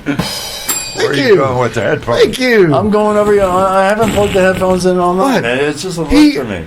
He eats, shoots, and leaves. I love the shoots and leaves. I love the shoots and leaves. Oh, that's a real story, though. Anyway. Did you write the shoots and leaves on the fly right now? Yeah, just now. Okay, now I got to give you props on the shoots and leaves right now. I appreciate that. Come on, guys. Put the shoots and leaves together. Let's give Kevin the clap. Give Kevin the clap. Come on, man. I tried giving Kevin the clap, but one thing I gave him was Kevin the idiots. clap. Thank you. That's the second time I've had the clap. Nutritional aid and a physical aid. So, yeah. So, Glick's in the chat room. He says, "For fuck's sake, how is a baby kangaroo close to a koala or Harambe or an Alfred?" Yeah. And then he called me a fucking hack. Thanks, man. What is echoing over here, man? Jeez Louise. I don't know. We got an Kevin, echo. Why don't we just stop reading Glick's comments? Because he's an ass. Why? Because he calls you What? What? That's the vape and chill. I know. I got you, Glick. Just tell me what you want to say. Wait. Wow. Just Glick, I love you. Eat, shoots, and leaves. Hey, listen. I was also I was a roadie for Slingshot Robot a few weeks ago at the Hard Rock. They'll be at the Hard Rock again coming up in a week, and I was the only Polish roadie there. They had a Czech one too. They had oh my God! Thank you. They had a Czech one too. I haven't been here in 3 months, and it's the same fucking joke. Are you fucking shitting me, man? Glick, chime in, man. Come on. Oh, now you want Glick to chime in every week, man. Yeah, every of course. Week. All right, let's take our last break. No, I wasn't aware that that's part of your stick. I'm sorry. My stick? I'll show you my stick, dude. No, I saw it before. It looks more like a twig, but Wow. I think we should take our second break and then come back and close out this show with some awesomeness, man. What do you think? Hell yes. Freaking Amendment 2 passed. Hey, I love my new I love this new microphone. It's a pretty badass microphone. It really is, man. Hey, Chuck, have you ever heard Kevin Harley Show? You ever heard of the Riddlin Kids? Yes. Have you really? Yes. Who? The new unlimited free. The Riddlin Kids. I saw them open up for a Mest, a band out of Chicago, out of you know what's coming into town is playing a small theater? The Peppers. I know, the small theater is the Amalie Arena, bro. It's a small theater. Not you know when I used to catch them in Ybor when they used to wear socks around their cocks? Yeah. I saw them in like crowds of like fucking 200, man. I finally got to see him about 4 years ago with my older brother. It was pretty cool. It's one of my favorite bands of all time, bro.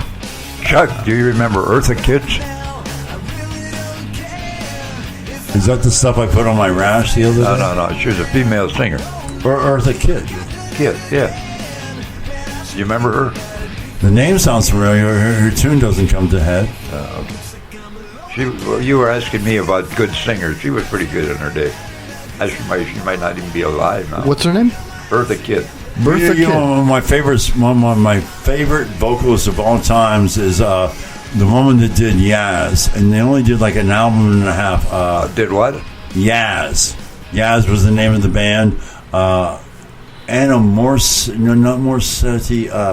Yaz, and the album was Upstairs at Eric's, and they did another album, and then the band broke off, and they ended up creating like Erasure and Depeche Mode, I think, and some a bunch of other bands that people kill themselves over and jump off the skyway because they hear too much of the music. It was all depressing music, but this woman has some vocals. There's a tune called Midnight that Kevin will never play on the air, but I'll share it with you someday. I'll play it for you right after a little bit of Bertha Hill. Check it out. Is that it, Pops?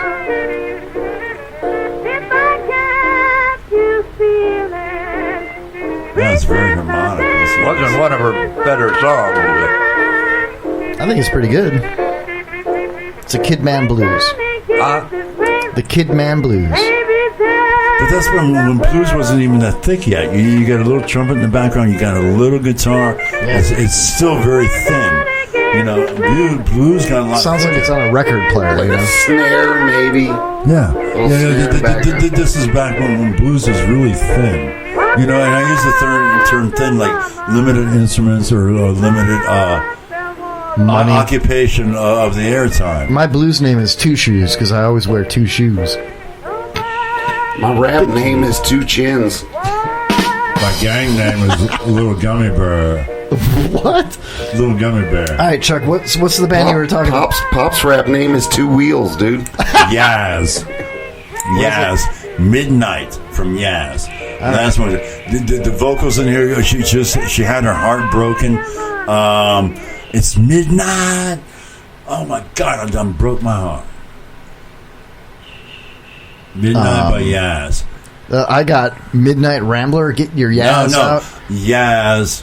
No, just type in Yaz Midnight. You got to do it the opposite way. I don't know why Rambler came up, dude. Oh, fucking Stones Midnight Rambler. That's a fucking dynamite fucking blues piece. Is this no. How do I spell Yaz? Y-A-Z, man. Oh, I should have known, man. Man. What am I thinking? 80s. There we go. All right, Chuck, this is for you. There you go. Upstairs at Eric's. First one? Fuck yeah, man. This first one. God damn right. All right, man. That better be good, Chuck, or we're going to have problems. You got to skip this ad bullshit, man. Why? Jay, talk over this. Come on, give us some insight. Never mind. Here we go. Never mind. You don't need it. It's rain outside. It's rain outside. It's sexy. Turn it up. 1982. Everyone is sleeping tight. God knows I tried my best, but darling, you know it looks bad. Just lost the best thing that I ever had. Well, still I don't know why. It's pretty good. You like it, Pops? Too late now. Yeah, He's gone yeah. To say, baby. Oh, insert keyboard 80s music now. Ding, ding. Please, I love you. I need you. All right. Hey, Kevin. Black. Yeah. We're fading to black. You want to quickly get Jerry Southern. You Better Go Now is the song. All right, we're doing music requests on the Kevin Holly Show tonight. Jerry Southern. Damn right. What is the name of the song again, I Pops? think it's You Better Go Now is the name of it, I think. We should say exactly. Let's stay with the theme. Right. Okay. Exactly. Got it. Right here. All right. This is pretty good, Chuck. Oh, she has some pipes, man. Just give her one moment. Go slow. I should have stayed content with all that good. The synthesizers kill me, though. Yeah, I know exactly. If you could take it on there, her pipes are fucking outstanding. That ain't Jerry Southern. No, he's coming up right now. Can't leave me now. Can't leave me now. Think about it, please. I love you. I need you. Come on, man. This fucking makes me cry. Jesus Christ. Turn it up. This reminds Chuck of his 8th grade homecoming dance. When he was 38, though, when he went. when my Latin teacher told me, no more the boom boom. No mas boom boom. Tu boco. Muy boco. No more the boom boom. Hey, I did just want to say real quick that Chris Glick did give you a new name, dude. It's your rap name. It's McSwallows. That's not bad. That's all right, here we go. 1951, You Better Go Now by Jerry Southern. By request, special request by Pops. Don't Jim tell me Nall. that the fucking Yaz remade this. Don't tell me how long. Listen to this. This is a sexy song. Sexy song. Sex. You better go now. Turn it up. I can't hear shit. I like this. Because I like you much too much. Ooh, You have a way with you. You ought to know now. Light some candles and wine. Oh, I could. Why I like Pops, I should have very enjoyed much. Oh, Kevin, don't look at me like that. Chuck, The night was gay. Imagine you're at like a country club. Quiet. Sorry. There's a moon. You're at a nice wedding country club setting. The way I feel. Gives my heart Mint juleps. a lot of swing. Big fat hats. Glick said that you went to your 8th grade dance with creepy janitor Frank. I'm glad he knows I Frank. graduated from high school in 1951. So was this your prom song? Maybe was this played at your prom? This is a beautiful fucking piece. This is. Have you ever banged a woman listening to this song? Great. Of course. Two or three times. Awesome. 2 or 3 This times. is sexy Same woman? shit, 3 man. different? 2? How many? You better go. Kevin, start it again, man. This is sexy shit, man. I could imagine listening to this song at a wedding or at a country club at some fundraising event. And you're or the something only cool. guy within 100 miles that's got a joint. I don't have that. You guys don't like the song. Shut it off. You don't even listen. I like it. Let's pump it up. I think it's great. Chuck Glick just came up with a new Pokemon. It's called Pocahizas. I was gonna say Pokemon, but I won't. Pocahizas. I got a new Pokemon character. You want to hear what it is? Hey, listen. What is Can he keep a secret? It's I peeked at you in the bathroom. I peeked at you. No. It's. Can you keep a secret? What's the secret? That's his name. Can you keep a secret? I'm joking with you. Ladies and gentlemen, the All right, smooth sounds are we of going to go to Kevin a Show. break, or am I going to freaking This is dynamite, man. Did listen to her? Oh, dude, if I was sitting on my couch at home listening to this with a blunt, chilling. I like you. She likes you, Jay. Much. Too much. Oh, God, that's That is the sexiest song I've ever heard. I agree with you, Pops. I love it. That's fucking dynamite. That's Jerry Southern. You Better Go, 1951. You better go. You better go now. You know something? Goddamn. You better go now. This actually feels like a goddamn show tonight. Should we just circle jerk right now? I think we should play Ookie. Let's play Ookie Cookie right now. For those of you who don't know, Ookie Cookie. I was about to get all marshmallowy and soft and warm. Oh, we'll get real marshmallowy. Chuck was ready for the circle jerk, but no, I was ready for a big fucking hug. No, a hug with maybe a little grinding, just a little. Ookie Cookie, for those listeners who don't know, that's a game that Jay made up in prison. That's where everybody jerks off on a cookie at the same time. Whoever comes last has to eat it. Oh, that is just the most disgusting shit. I ain't playing that one, guys. You would think Pops, you're blind. You don't even know what you've eaten recently. He's gonna definitely come last. I know if that. he comes at all. I know that. Pops. I know that. I you don't want me to tell you what's been in your meatloaf. I drowned before I'd ever fill up. It'd be a powdered donut, dude. Okay, Pops, hear me out. Pops, hear me out on this. I've known your son for 5 years now, right? Yeah. He's going through some ups, some downs. He makes a hell of a meatloaf, right? What the fuck? Yeah. What's that got to do with me What eating the the cookie? fuck is in that meatloaf? Hey, wait! Whoever comes first should get their ass kicked. I mean, come on, that's just nasty. Who's gonna come first, man? Like, oh, we're playing Ookie Cookie. All right. No, I'm talking about the meatloaf contains like day old bread, yesterday's yogurt. What's wrong with day old bread? Dude, if you come first, you should just be able to come first and just hide your head and walk out. Oh, you know how many gangbangs I've been involved in? I'm totally, I can't believe Whoa. Time out. Say that again, Chuck. You know how many gangbangs I've been involved in? And that's at I get 5802. And all of a sudden I realize I got something to do in the morning. So I just make my work around town real quick, and I'm fucking out of there, man. Tomorrow it's going to be like, oh, we got our first date kit. No, most gangbangs are circular. If you think about it, you just bump, little sun and center. It's like a pizza. Cutting squares or Chicago style? Anyway. Why are you looking at me like this? Dude, I'm sorry. I look at you now and I'm like... No, man, you guys are now I looking look at at me you like and I'm like, this. I turned my head. You like this. You've ever been invited to a gangbang and you had something else to do. I'd love to show up for your gangbang. It sounds like fun, but I've got other things I've got to do today. I haven't even been at your gangbang and I can't look you in the face anymore. Don't look Chuck in the eyes, man. You'll be homeless like that, dude. No, you make a lap around the field, you go into center bench, you throw a pitch or two. What?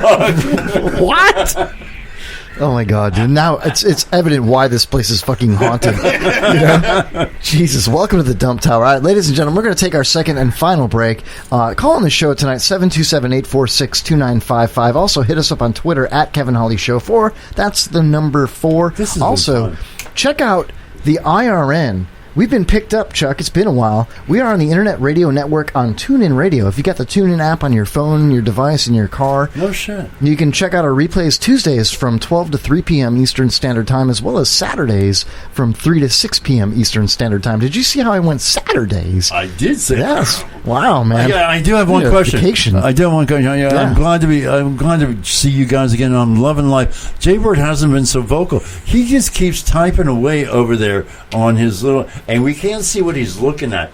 Kevin, can we put a mirror up over here next time? Because I think he just comes here to where you can look at porn away from the family. Yeah. Because I think makes sense. You know, because in his house they have a computer in a centrally located. Oh, and area. I've seen him. Check it out, Blanco Loco. Everybody watches, so they make sure that nobody's looking at something stupid. You know. I have a treasure trove of areas within my present dwelling in which I can... My pleasant private parts. My pleasant present dwelling. My pleasant private part time. Being an adorable, we live in dwellings. Yeah. I'm a deplorable, so I live in a dwelling. Hey, congratulations, But I have a man. treasure trove of areas in which I can masturbate freely.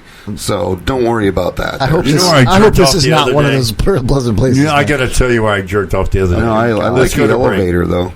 Okay. Where did you beat off, Chuck? Please we're going to break. Oh, good God. I don't want. Is that why you had the?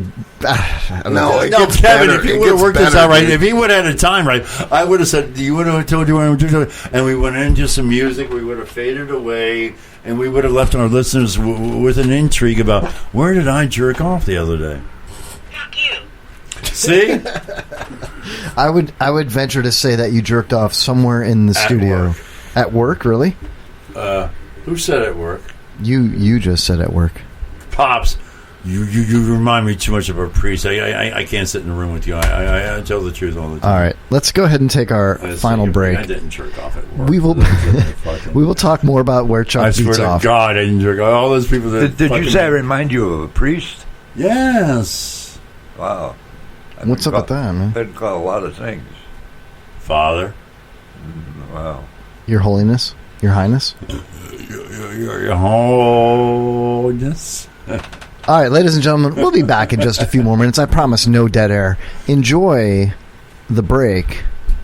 And it's a mystery break that I thought I'd conjure up for everybody. Good thing.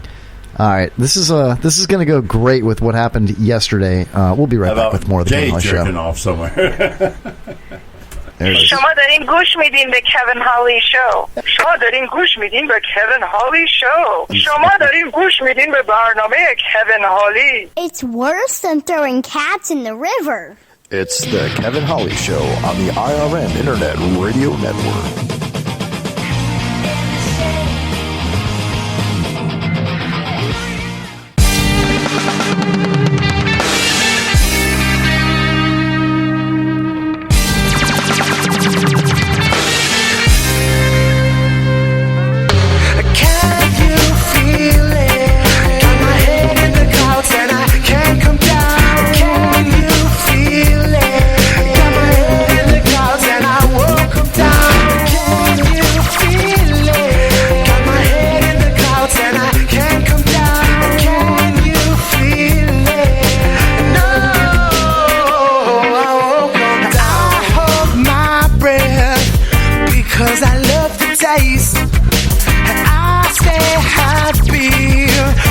The world just lays to waste. And it goes, nobody had nothing can help me from all my troubles except for my only one-night escape. Traveling around the world, finding my place. Can you feel it? Got my head in the clouds and I can't come down. Can you feel it? Got my head in the clouds and I won't come down. Can you feel it? Got my head in the clouds and I have come down. Can you feel it? No, I won't come down. I fly straight and I won't come down. I fly straight. I'm rolling up a G6. Hit it once, you won't believe this. You say your mind is racing. Well, I'm just trying to help you pace it. See, I be floating around spaceships, all up in there where them planes is. Mixing my green with my breakfast, waking, baking. I'ma roll my weed up every day, smoke every day, party every day. Trying to reach the clouds, are you on your way? I'm rolling up good, you rolling up trash. I'm burning them slow, you burning them fast. You smoking on this, I'm smoking on that. Ain't counting them grams, just go in the bag. You rolling the blunt, I'm rolling the zag. And grinding it up and mix it with hash and ass. Can you feel it? Got my head in the clouds and I can't come down. Can you feel it? Got my head in the clouds and I what you say? Can you feel it? Got my head in the clouds and I can't come down. Can you feel it? No, and I won't come down.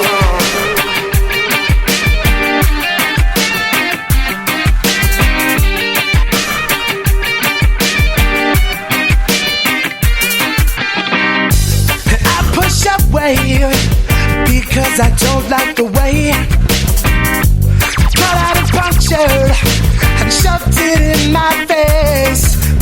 Nobody had nothing, can't help us out of construction cause we're coming out to lay the waste. Traveling around the world, serving the taste. Can you feel it? Got my head in the clouds and I can't come down. Can you feel it? Got my head in the clouds and I won't come down. Can you feel it? Got my head in the clouds and I have come down. Can you feel it? No, I won't come down. Oh, wait. Hello? Hello? Is this a mic? Is this mic on? Hello? Is anybody here? Is this mic working? Hello? Testing. 1, 2, 3. 1, 2, 3. Testing, testing, testing. Hello? Anybody out there? Muy bien, como va? Oh, arrivederci. Hello? I said, is anybody here? Nobody's listening to me. I don't know if this thing is on. Hello? I'm trying to call the Kevin Holly Show. Hello? Nobody's answering. Son of a bitch. Nobody's listening to me.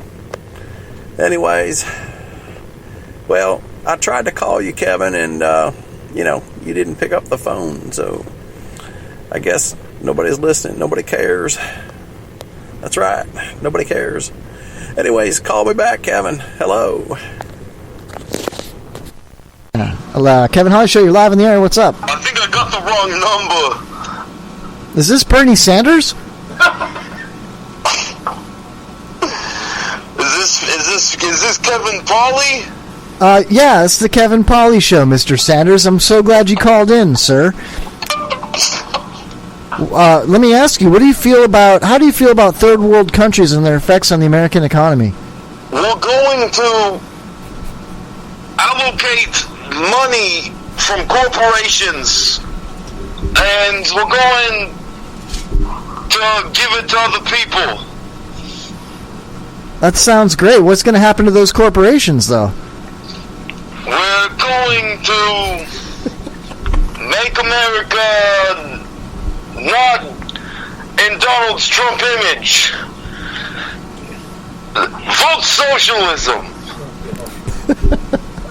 I really appreciate you calling in the show tonight, Mr. Sanders. Let me ask you a question. What was it like when you were growing up back in the 70s, the 60s? There was a lot of pubic hair. Now, would you want to redistribute that pubic hair nowadays for people that don't have pubic hair? No. This is 2016. We want a clean-shaven vagina. I gotta agree with that, Bernie. Yeah, what do you think of Donald Trump? I think he needs a haircut. What would you do with those precious locks? Reallocate them to another neighborhood where such locks are not as prosperous. Okay, that sounds wonderful. Let me ask you another question, sir, while I've got you on the phone. And again, I appreciate that. We're talking to Bernie Sanders, the Democrat presidential candidate. What do you think of Hillary Clinton and Benghazi? Hillary Clinton's human suit is malfunctioning. And Benghazi was a horrible tragedy. Oh, okay. Thank you. What? Do you have any thoughts on sports and the sports taking away the attention span of the American people from what is actually more important? I'm a big fan of sports.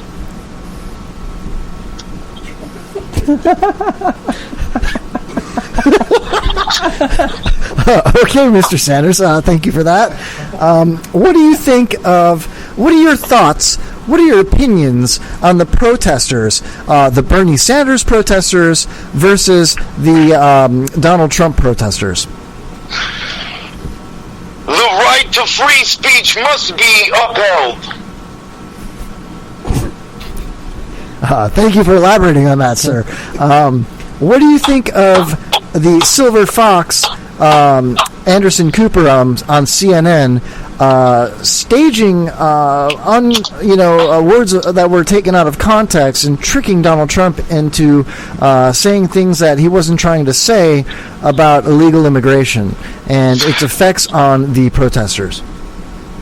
I thought their first album was a lot better. Okay. You heard it today.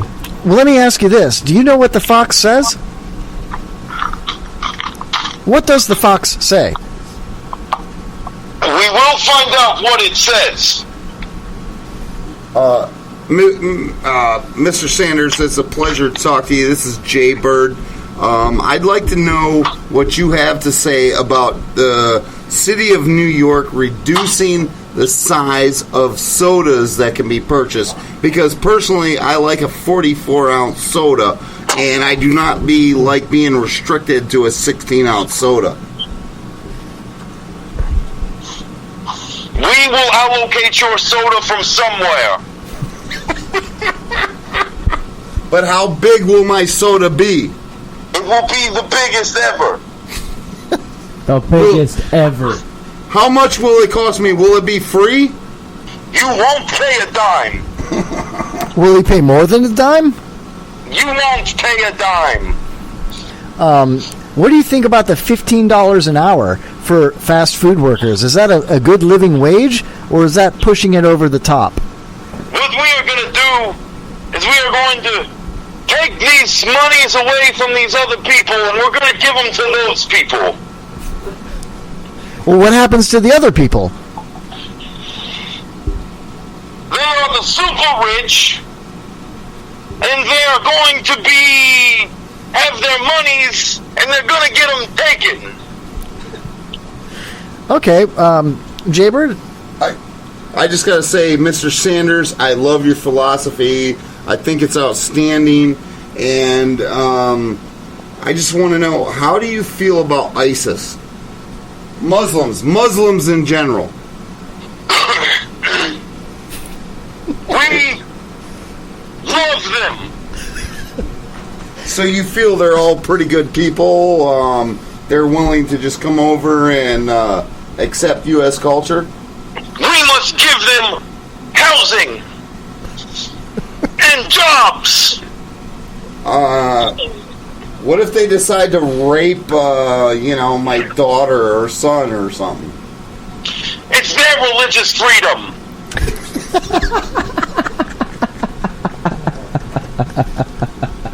All right, Mr. Sanders, I know you have a rough path going ahead. I mean, it doesn't show that you can win. Look, what we're going to do is we're going to take the super delegates and we're going to go to the big party. And you're going to win in a contested convention, is what you're saying? You're going to get more of the super delegates? Watch out! Mr. Sanders, doesn't that go against everything that you believe in? I mean, contesting and trying to grip the super delegates, doesn't the vote of the American people outweigh the super delegates? Don't you want to win in that fashion? The people are behind us. How do you feel about Obama? Are you guys close? I love him. What about Michelle Obama? What bathroom do you think she stands up to pee in? The men's. Now, Mr. Sanders, come on. Come on, that's a little too much Trump-like. I really don't think that you feel Obama stands up to pee. Michelle Obama. Michelle Obama can go pee wherever she wants. This is 2016. If she wants to pee standing up, she will do that in all America. Okay, all right. But which bathroom should she use? Whether she's standing up or whether... If you follow me to the White House, Michelle Obama can piss in whatever bathroom she wants.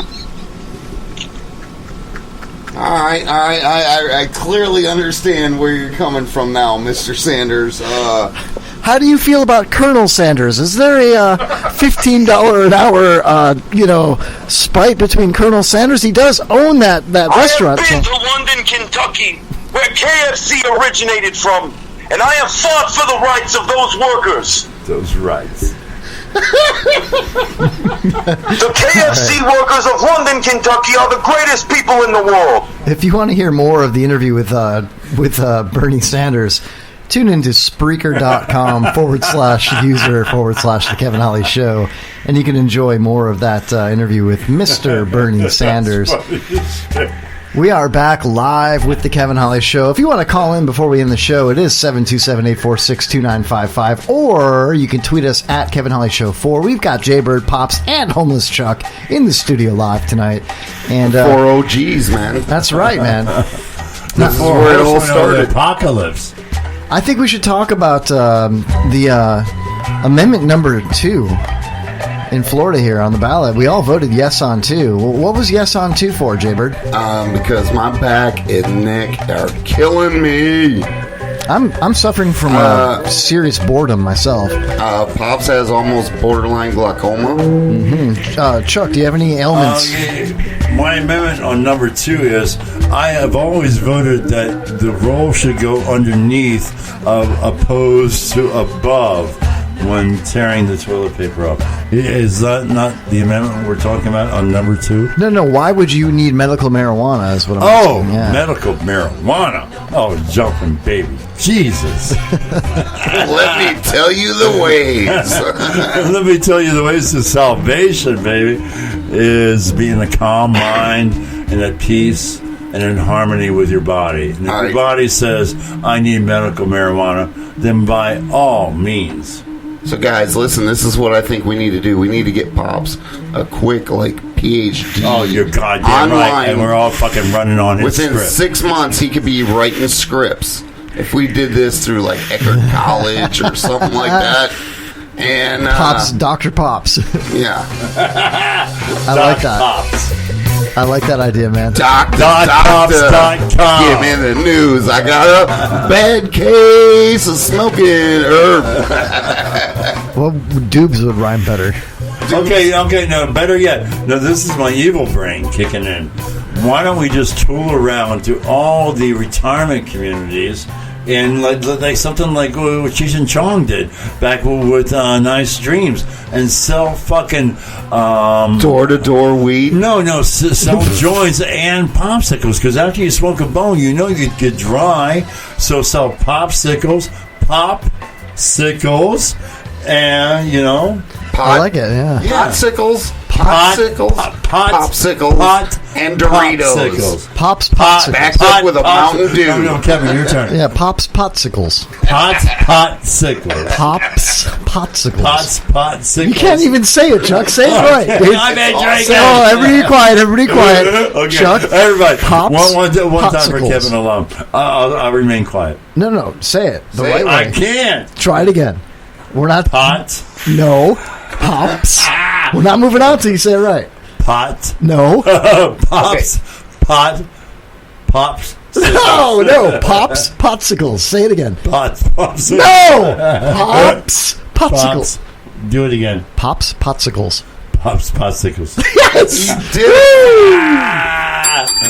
Thank God for alcohol. Oh my God! Thank God you got it right. I was about to kill myself. No, Pops. Would you drive around with a little ding vehicle? No. We're gonna do the candy van. We're gonna do this shit by online. Yeah, we're gonna make a video, direct. A commercial. You can deliver. I'll deliver. And then I'll be the ADD guy. Oh, we got the guy that can't speak. He came to the door today. Yeah, he's not the delivery guy. He's the cover guy, the PR guy. All right, let's play a game here. Spotsicles. Let's play with Chuck. Chuck, say you should see his impressive seashell collection. You should see his impressive seashell collection. Okay, say aluminum. Okay, good. You know what I can't say? What? Tarantula. Tarantula? Yeah, I can't say that one. How many legs are on a tarantula? 8 legs on a tarantula. It's funny. 8 legs on a tarantula. I'm sorry, I'm fucking programmed differently. That's funny. That is funny. He's making fun of my impediments. The disgusting dude suffered dysentery.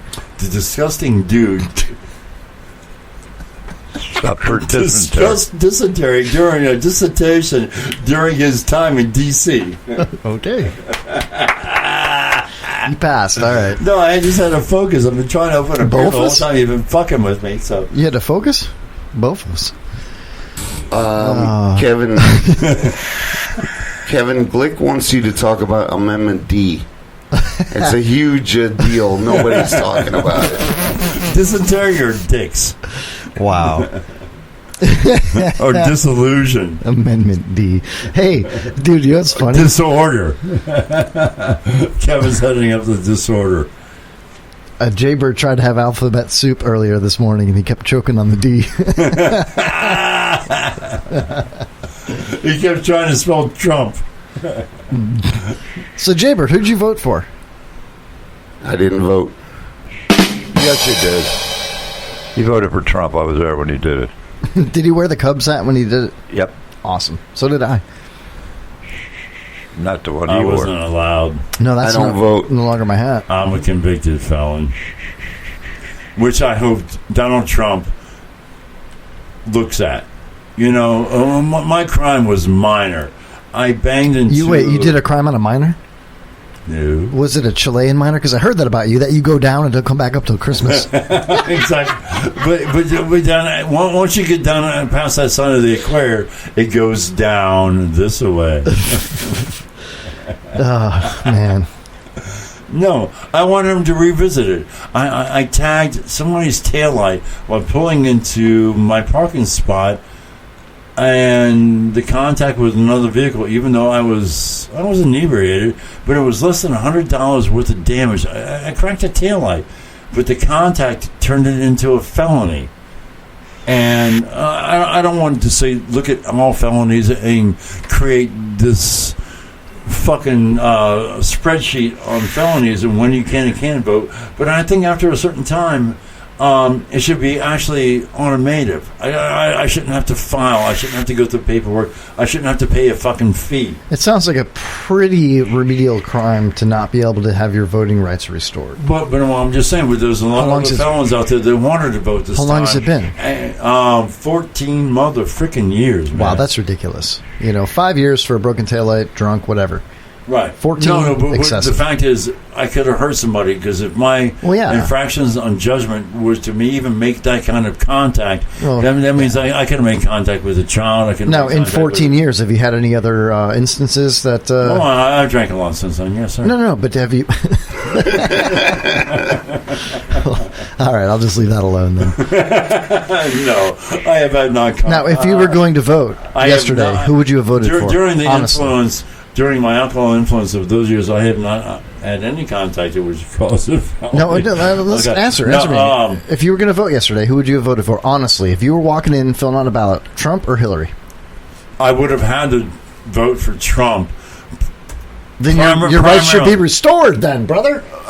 Primarily because I fear what Hillary represented in regards to organized... political views and professional politicians. I think even though I'm going to probably experience some hiccups with Trump in lead, I would rather have him represent our country other than a woman that's obviously wrong, illegal. It doesn't matter if she's a woman. And Kevin, the way I look at it is, if the American public would have voted Hillary in, and she is a criminal, and she is evil, I think the rest of the world would have looked at our society as a whole and saying, we are corrupt, we are evil, because therefore we voted in a woman. I think that's what's happening, is people have already come to that conclusion. That's why so many people spoke out and voted for Trump. Exactly. Listen, man. I have something that's very important to say about this whole election process for me. Okay. And when the whole thing was going down, and I thought that Hillary might win or something. Yeah. I thought Chelsea Hilton looked like a horse face. You still bang her in the butt, though. Now that it's over and Trump is going to be president, I would bang her just to say I banged Chelsea Clinton. I wouldn't have done it if they'd won, though. So it would be in a very interesting internet research. Who fucking took her virginity? My God. Probably Bill. If we could get him on the show, that would be awesome. Exactly. You see where I'm going with this? You see where I'm going with this, man? Who fucking deflowered Chelsea? And was this a stable boy, or was this a blue blood boy? Hey, guys, I think the best thing we can do as Americans, now that the Clintons lost, oh my God! Get the Clintons out of this. Get the Clintons out of the picture. Process, let them fade off into the sunset. And they can take their money, go buy an island, and just fucking die of a horrible disease. I agree. No, let them do whatever, but don't let the Clintons interfere with anything, any progress, and hope to goodness. No, Hillary is done. Hope to goodness that Trump will. Hillary is done, my friend. She will never be voted back in. Now she's under investigation. There is no way. There is no way they will support her again. Forget the investigation. No fucking way they will ever support her again. She's done. Gone. She's done. So let her fade off into the sunset. Let's all join hands on that one. Don't waste. Can we please? She's done. She's done. Forget about the Hillary is gone. She's gone. Now we gotta do everything we can to encourage Trump to do part actually, of what he for all said. our was listeners, Wait a minute, he though. actually did join Hold on. What about John Kerry? He's gone too. Are you sure? I heard he's got a new rap career. I'm sure there's no place in Trump's administration for John Kerry. Check out the Blue Blood rap from our friend Manson from the BTLS. So hard they must restrain me. Got more semen than the U.S. Navy. They save dollars and wear gold chains, but nigga, please. Capital gains, Nathan Franklin's disappear out the window of my lid. Smoking hot like broken air. I'm in your girl like a damn pap smear.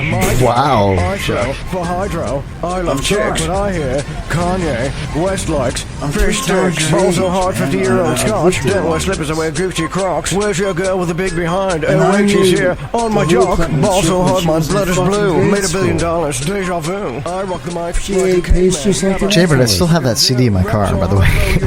It's in the red car.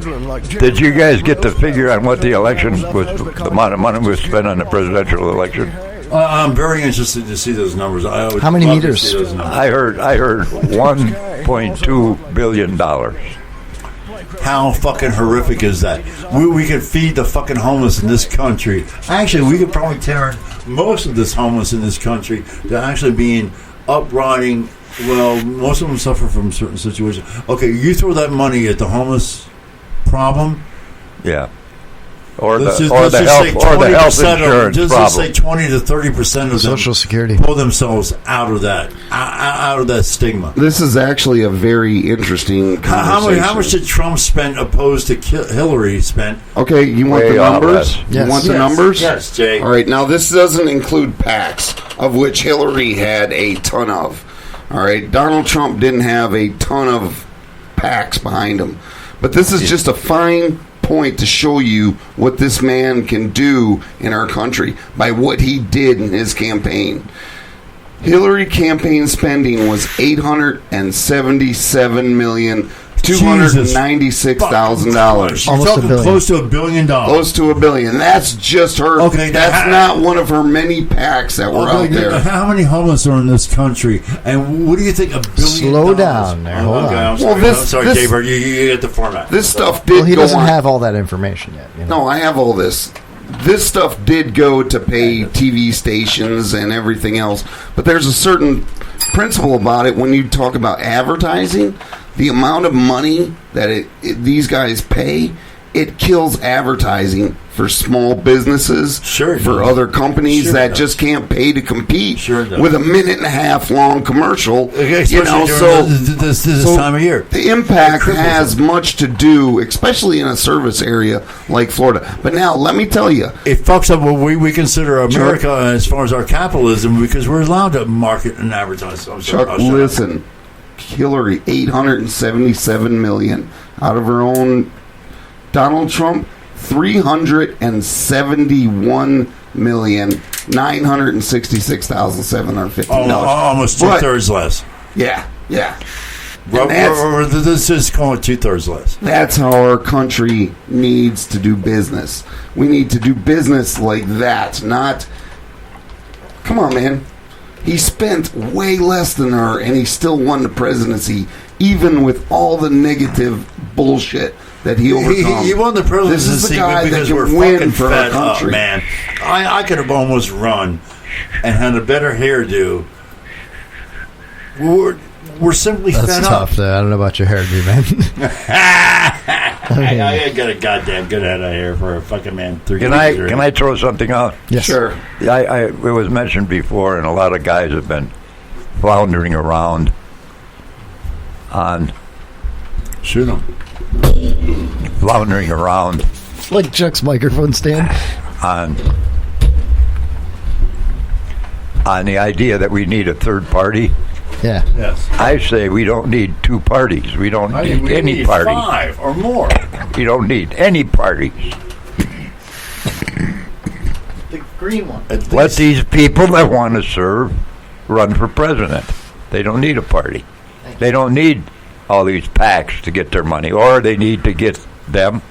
But no parties. Eliminate the Democrats and the Republicans. The people want to run for office, and the ones that come up, you can take the top vote getter, he becomes a president. Second vote getter, he becomes a vice president. the senators in the state that get the most, they become senators in that state. And we don't need political parties running around gathering money all year long. I like this idea. So simply, at the end of it all, they want to serve. They want to serve the country. Vote takes care of everything. The vote takes care of everything. The first thing they do is eliminate the special health care that they have, and let them all fall under the same plan that we have. What about term limits? Same way with Social Security. They all pay in. They pay into Social Security. Like what about term limits? And term limits would be great, because if they want to serve, they serve for so many years, and then they get the hell out. What if they still get the popular vote, though? What? What if they continue to get the popular vote? After they've served let them serve for a maximum of I'd say a maximum of 12 years, maybe, or even 10 years. All right. Now, I Pops, think he's referring to the Electoral College. What do you feel about the Electoral College? It's a joke. It is. It's a whodunit, man. It's a joke. It's Hillary got more popular votes than chances Trump are, but you got the Democratic Party and the Republican Party. Completely different by the time the next election comes around. Well, hold on a second. Government, as we know, is going to be completely different. Let's go back to what Pops just said, that Hillary got the most of the popular vote. But so in theory, should she not be in charge? No, hold on a second. She got it in metropolis areas like New York City, Los Angeles, places like that. But if you look at the general map of the population of the United States, it's all Trump all over the place. Now, just because you live in a rural area that's not as populated doesn't make your vote any less important. Now, these people are clustered in one big city. Of course, they're going to be influenced, or they're going to want something to go one particular way because of the way they all feel collectively together. But that doesn't make them any more important than people that are collectively together in a smaller town. Here's why you've got. That's a very good point, Kevin. Thank you. Here's why you've got the electoral vote. Just the reason that Kevin brought up. If somebody was, if there were no parties backing them, the richest person could advertise big in the most popular cities, and they would maybe gain the popular vote. But that's really not true, because Trump proved that he didn't have anybody's backing, and he went out and he got the Republican Party. He had a lot of people's backing, and he got enough people to get the electoral vote. Let me ask you this, Pops. Think about this now.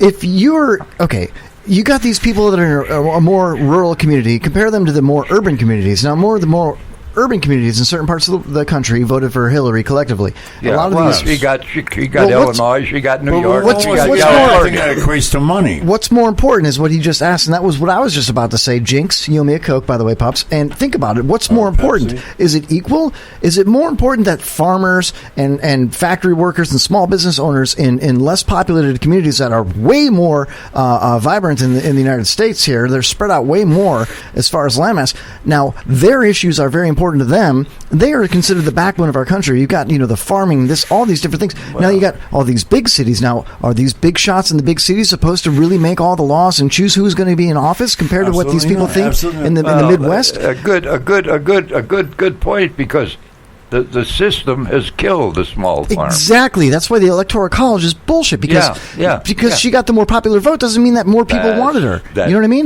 That proves it. Yeah. Even in my way, this goes back to location. Well, actually, it does mean that more people wanted her. It just more people that voted. More people in one area, If there wasn't everybody would go vote. And then think of all the people that didn't go vote. Think of it like this: does the city of New Jersey, or the city of New York City, or the city of Albany, Chicago, the Kansas LA. City, does people does their vote count more than in the entire state of North Dakota, or the entire state of New Hampshire, or the entire state of Georgia? Just because Georgia, New Hampshire, North Dakota, Washington doesn't have the same population clustered together doesn't make them any less important. That's a whole entire state. There's 50 states. Now, just because there's more people in New York City doesn't mean that those 5 states over there don't have the same voice. You know what I mean? That's all I'm trying to say. I think the Electoral College is a bunch of crap, and I think it's designed. Break down to, we have 50 states in theory, right? If we give every state a third, so that means it always would end up being an odd number. divide the states. The thing is, my mind just divide and conquer. exploded. You know what I'm saying? My mind just exploded. Well, here we are. That was right out of one of Trump's first speeches, dude. We're going to figure it out in the Kevin Holly Studios in the Dump Tower tonight, and we're going to make history. No, I'm seriously. We got 50 states. Every state gets 3 fucking bigs, right? Or 3 points. I just think that the popular vote should have more authority compared to the Electoral College, but you should count the people, not just the areas. Just because there's more people in one area, they get more electoral votes. It's not fair like that. I just think it's fixed. It's rigged. Now, I voted for Trump. I'll lay it out there right now. I voted for Trump. And I'm not saying it's fixed because he won. And I'm not going to say it's fixed because Hillary won. If Hillary won, I wouldn't sit here and say it was fixed. But it's fixed. No matter who won, it is totally rigged and fixed. And luckily for us, because this is the first time that I voted for somebody that actually won as president in my entire life. I'm 41 years old. You know what I mean? To be honest with you guys, the only reason I ever took interest in this vote is because of you guys. I even when I was allowed to vote, I never voted. Listen, I just want to come back to something. Though, anyway, though, you know. Listen, you're doing cool shit back then. I know. I never thought it affected me. I didn't think it would ever affect me. Well, I just want to come back to something that Chuck said before we forget about this. Yeah. Because he was talking VIGs.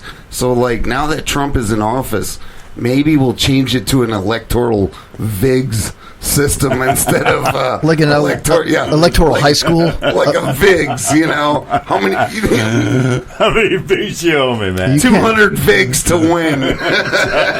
I'm sorry. What are VIGs? Am I missing something? That's what you pay on a loan shark. Yeah. Shows how much I know about game.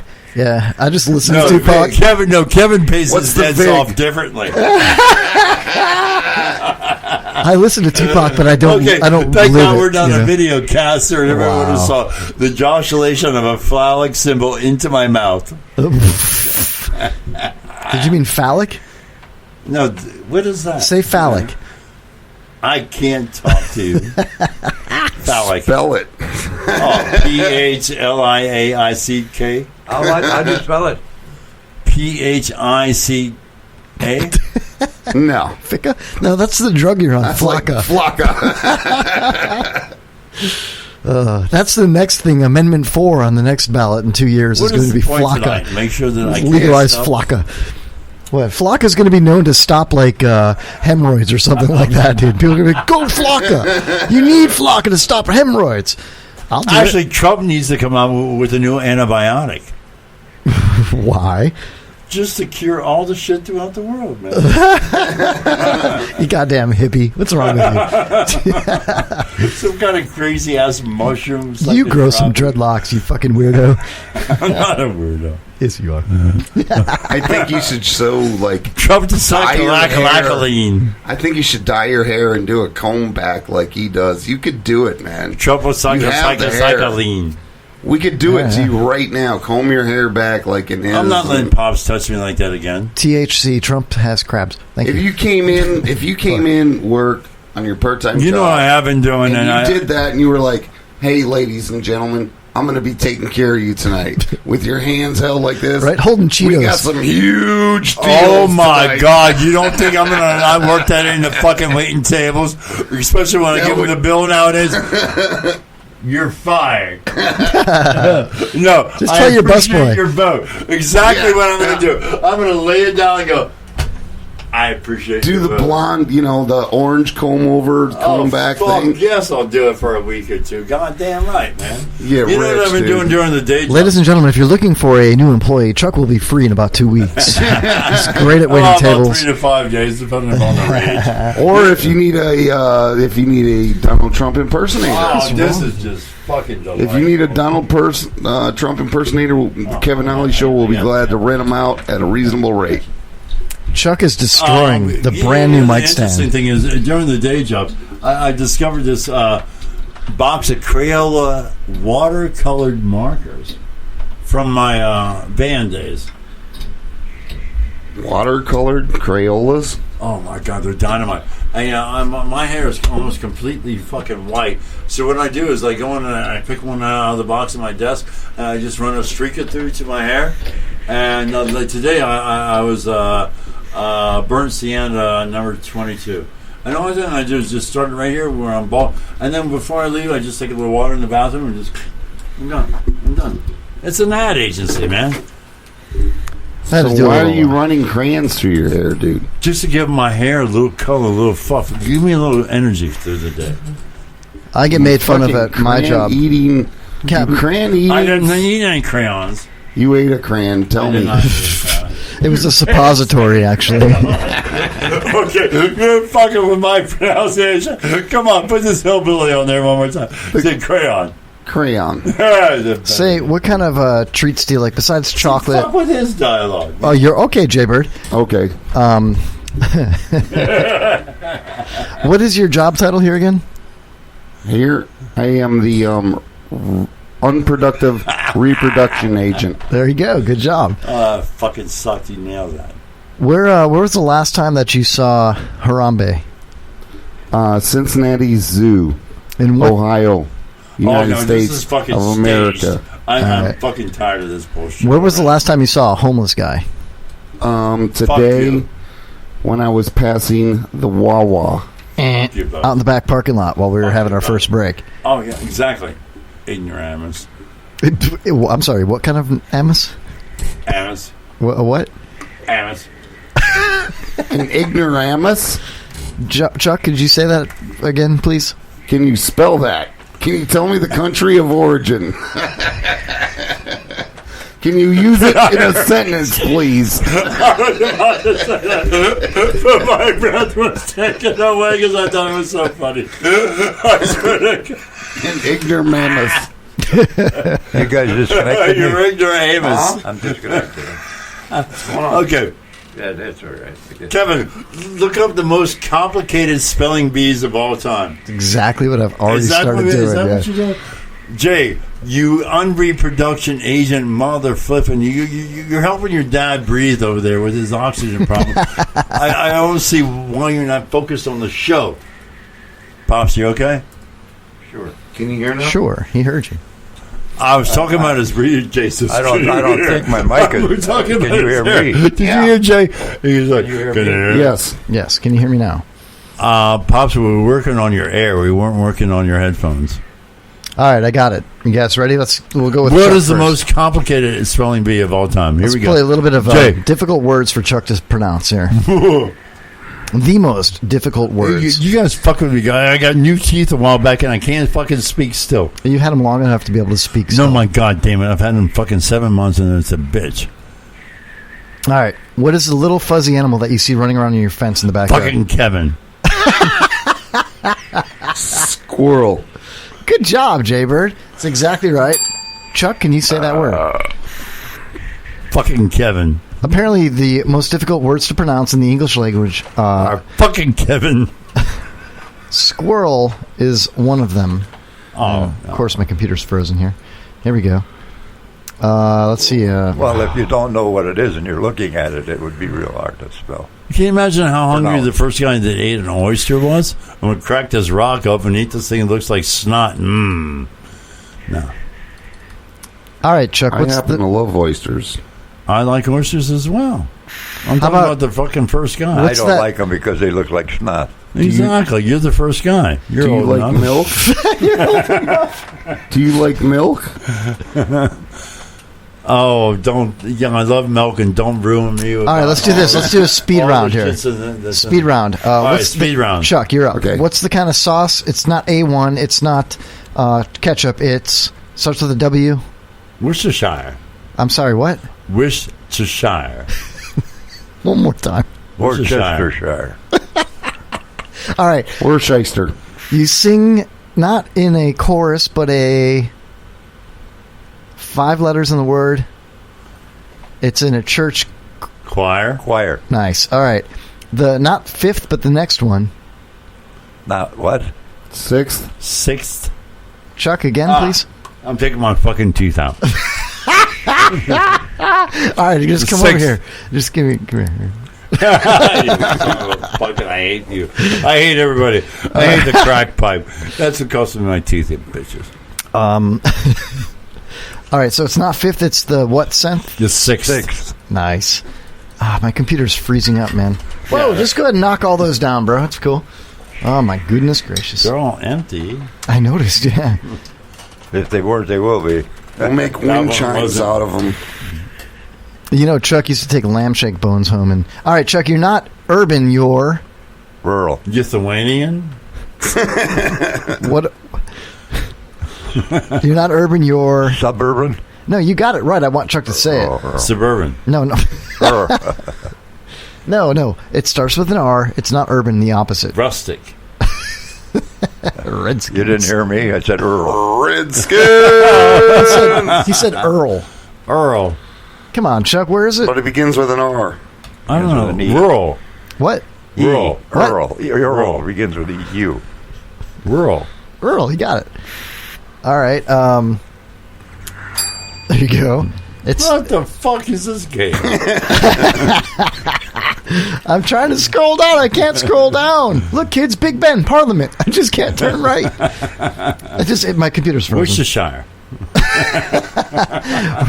Say rutabaga. Rutabaga. What? Rutabaga. Not beggar. Rutabaga.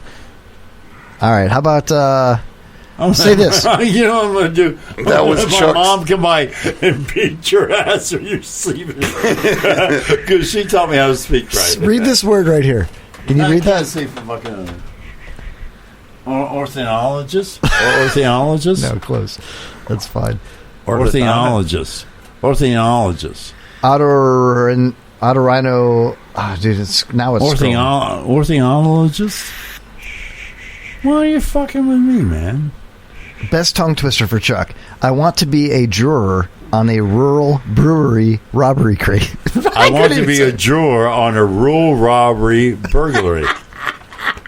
I want to be a juror on a rural brewery robbery case. I can't read from fucking Just here. repeat it. I can repeat It's it, but fine I here. can't fucking see it. I want to be a juror on a rural... I want to be a juror on a rural brewery robbery case. You're awesome, dude. This game sucks because you're too good at it. No, once I get fucking focused other than fucking drinking Focus. around looking at Bofus. all this fucking kitty porn you got on here. You're pulling up these fucking little sniglets. Oh, yeah. What the hell is that, Kevin? It's an ear, nose, throat scientist. How about Pussy snorkel. What's that word? Number 8 in the Army. Not a general, not a captain, but a... Yeah, that's a colonel. Nice. I thought the visual would throw him off there. I had a Colonel Wart one time on the top of my ass. How about Benedict Cumberbatch? Benedict. You better bend over or he's going to get the dick. Okay. Benedict Arnold? I don't know, dude. No, that actually looks like a... How about anemone? Oh, the sea anemones? I have a problem with that. You know, I always have a problem with tarantula. I have to think about it. Damn, look at that vicious squirrel, dude. Oh, I like squirrels. They taste like chicken. Anyway, can you get drunk? The ones I can pull out of my dog's mouth actually taste like fur. Can you get drunk on Worcester? Did I say that? No, but I have pimped some bitches out before, and I've ordered food, put it on a place, thrown Worcestershire in a fucking hot pan, heat it up, and make it smell like I cooked. People coming off the sidewalk. It smells good in here. Exactly. You're serving goldfish and squirrels. I actually had a conversation with a couple of delightful individuals recently that they shared some of the road trip endeavors, and they actually claim to have eaten the fuck, I'm on roadkill. Facebook. Was it possum? I'm not. Yeah, they and then they claim it's not so bad. But then again, if you think back, just a mere fucking 70 years ago, no refrigeration. Yeah, you dig a hole, bury it. Exactly. Throw some salt on it. Yeah, exactly. Chicken meow, chicken meow, chicken meow. Who wants chicken meow? And exactly, your only hope was to bleed it outright and to make it. I don't even know what hole this is, but I'm gonna lick it anyway. Well, you keep it away from the air. Okay. All it was the Chuck, air. did you bring a composition notebook with you tonight? I did. Oh my God, do you have content in there? I did, and we already went to some. We've got 4 minutes left on the show. You want to? We went through most of the commentary. It was the gay flag stuff. It's actually a very large coaster because he's got 3 beers on it, dude. This is the very first content book that you guys gave me when we first started the show. I got mine here. We all do. Shit. I never got one. Well, Pops, I mean, you can't. You just lost it. Can't really see. I mean, what? You have a hard time seeing, you know. All right, let's go through. Here's my limericks for homeless Chuck. Give us one excerpt. The little Hummer boy. All of a sudden, I came up to the little Hummer boy. As they cockhold me, my rumpa bum bum. Okay, let's go to another page. Sweaty, paranoid, unsightful. Running out is dreadful. Oh, that's when I was strung out. Sorry. That was your crackhead days. Yeah. No, the Let It Snow. Anyway. Oh no, that was Let It Snow. You're right. Sweaty, paranoid, insightful. Can't find my blow. Can't find my blow. You're right. You're right. I'm sorry. I know you, Chuck. We go way back, man. You know, like way back. He like reaches so far back. Okay. Last one, Chuck. No, hold on. We don't have hold on time. I've been writing it on my belly with my feet up in the air. Kevin smiled at me today, or so I think. Dear Diary, in the cafeteria today. All right, ladies and gentlemen, thank you for listening to episode 65 of the Kevin Holly Show. On that note, homeless Chuck, Pops, Jaybird. Jay, say something. You haven't said. Well, alrighty then. Thank you for listening to our show tonight, everybody. Close the show. Go Cubs. Go Trump. He's our president. We have to accept it just like we accepted Obama. Shit. Fucking like Trump is our president. President Trump. How about that? So, yeah, cool. So Hillary was trumped. Oh, I guess she was, yeah. I hope nobody riots. That's all I'm saying, man. I hope it's peaceful. Did, man, in California. Of course they did in California. White people don't riot. All the movie stars are rioting. Yeah, I'm sure they're really Barbara tough too. Streisand is moving to Australia. That's not rioting. Cher says she's getting off of the planet. She wants to go out in the space. Cher looks like a fucking alien that should be fucking put underground a long time ago. She looks like on Easter Island. Everybody, let's say peace out. Chuck, what do you got to say? Say goodnight. Cher looks like a bitch on Easter Island. Jaybird. Word out, man. Trump. Woo. Trump. Good night, everybody. Good night, Pops. Cher looks like a bitch on Easter Island. Good night, y'all. Good night, y'all. Pops, any last words? I love when you close the show out. Well, it's been a pleasure again, folks. Hope you've enjoyed it as much as we've had. Enjoyed giving it to you. Tune in next week. It's got to get better. I love it.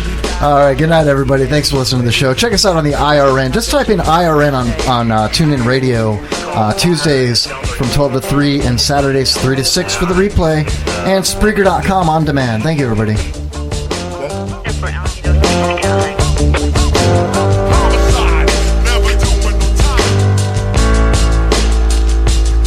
When we return to the pad to unload everything, it dawned on me that I need new home furnishings. So once again we filled the van until it was full. Since that day my living room's been much more comfortable, cause everybody in the hood has added up to here. It's getting hotter and hotter and harder each and every year. Some kids went in a store with their mother. I saw her when she came out, she was getting some peppers. They said it was for the black man, they said it was for the Mexican, and not for the white man. But if you look at the street, it wasn't about Rodney King. Not this fucked up situation and these fucked up police. It's about coming up and staying on top and screaming 187 on a motherfucking cop. It's not in the paper, it's on the wall. National Guard, smoke from all around. Units be advised have been 10-11 to arrest now at 938 Temple, 938 Temple. 30 subjects with bands trying to get inside the CP's house. 6 are trying to kill them. Cause I'm alive, I'ma live illegal.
That is the sexiest song I've ever heard. Too many gangbangs I've been involved in. It's worse than throwing cats in the river.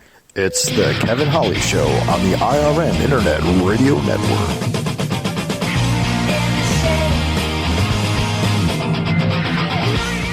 Call now to the Kevin Holly Show at this number plus this number plus this number and ask for Chuck. Please, don't you fuck my goat. Don't fuck.